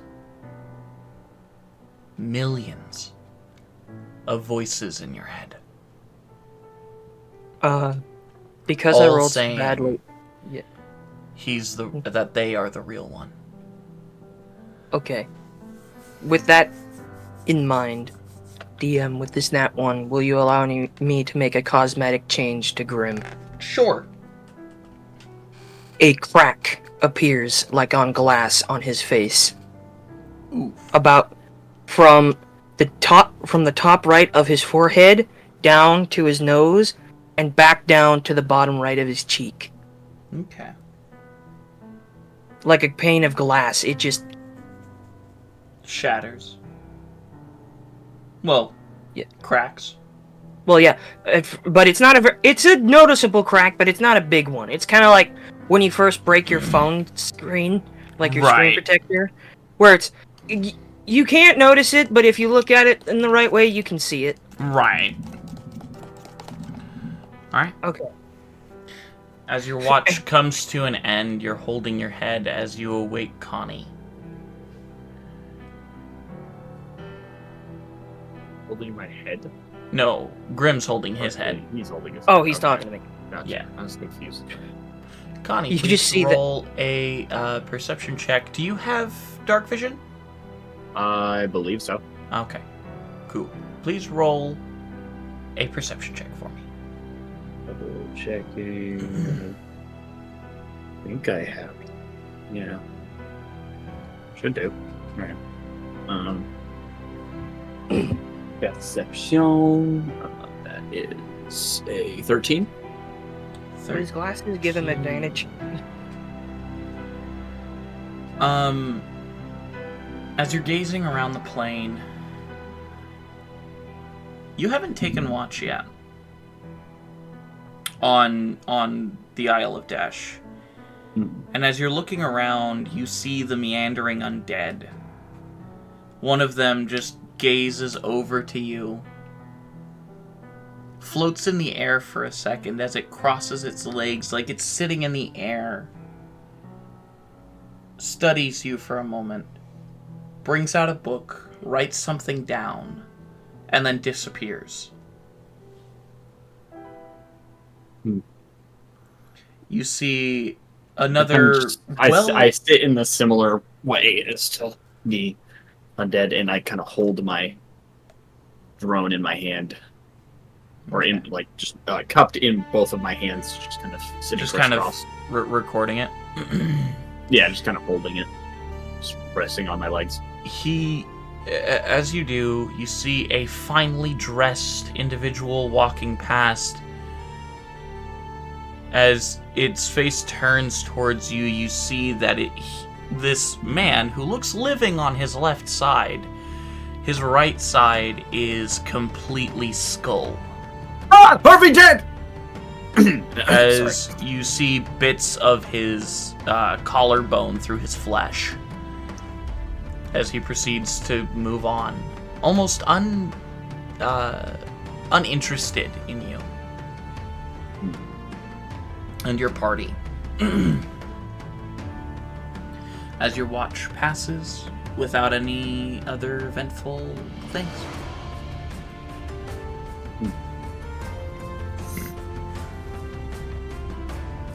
Alright.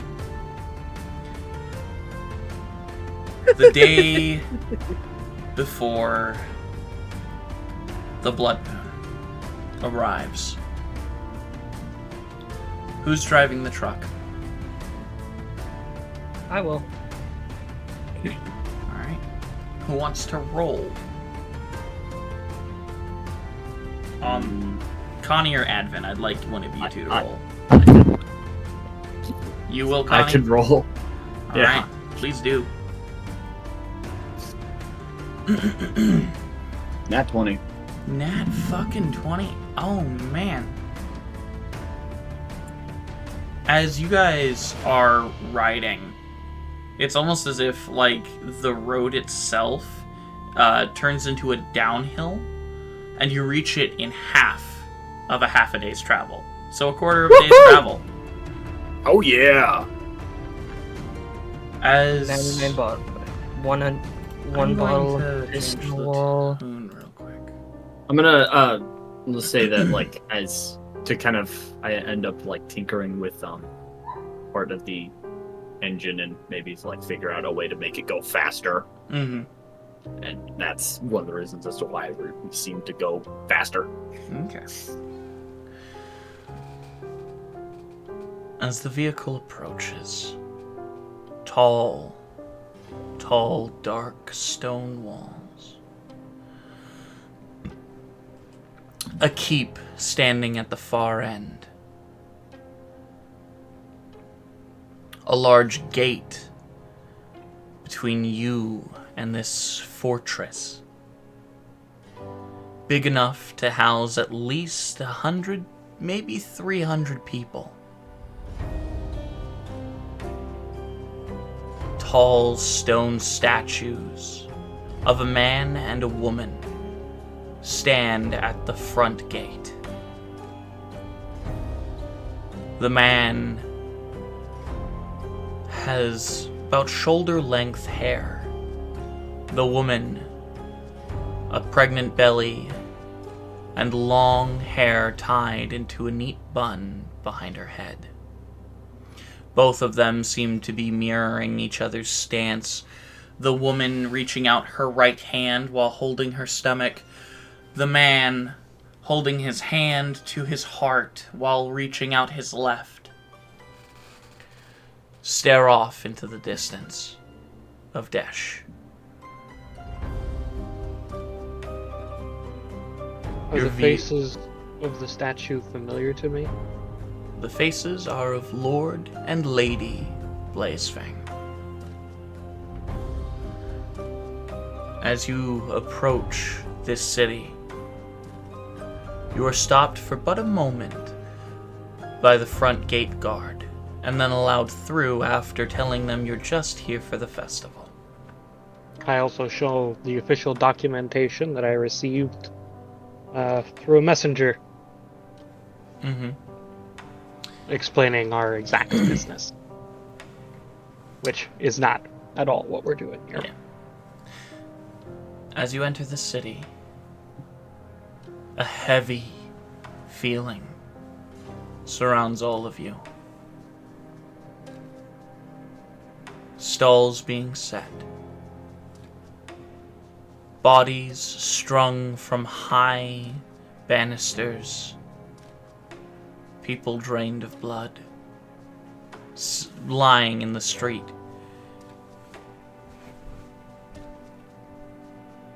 You see the city, desolate, but full of the life of undeath. And that's where we're going to end today's episode. It's a pretty satisfying way to close out the episode. Thank you, ladies and gentlemen, so much for joining us. And next episode, the assault on the Blazefangs. I am so happy. I am so excited. Like, I'm so fucking nervous right now. I feel like I'm about to throw up. Damn. I am very excited. But thank you, ladies and gentlemen, so much for joining us. Lemmy, if you would please take us out. Okay. And always remember, stay happy, stay hungry, stay healthy, stay homogenous, stay hetero, stay homo, stay... Stay straight. Always And always remember, The hat, The works, hat works in mysterious ways. Good night, everybody. I've got a cock. Good night. We love you.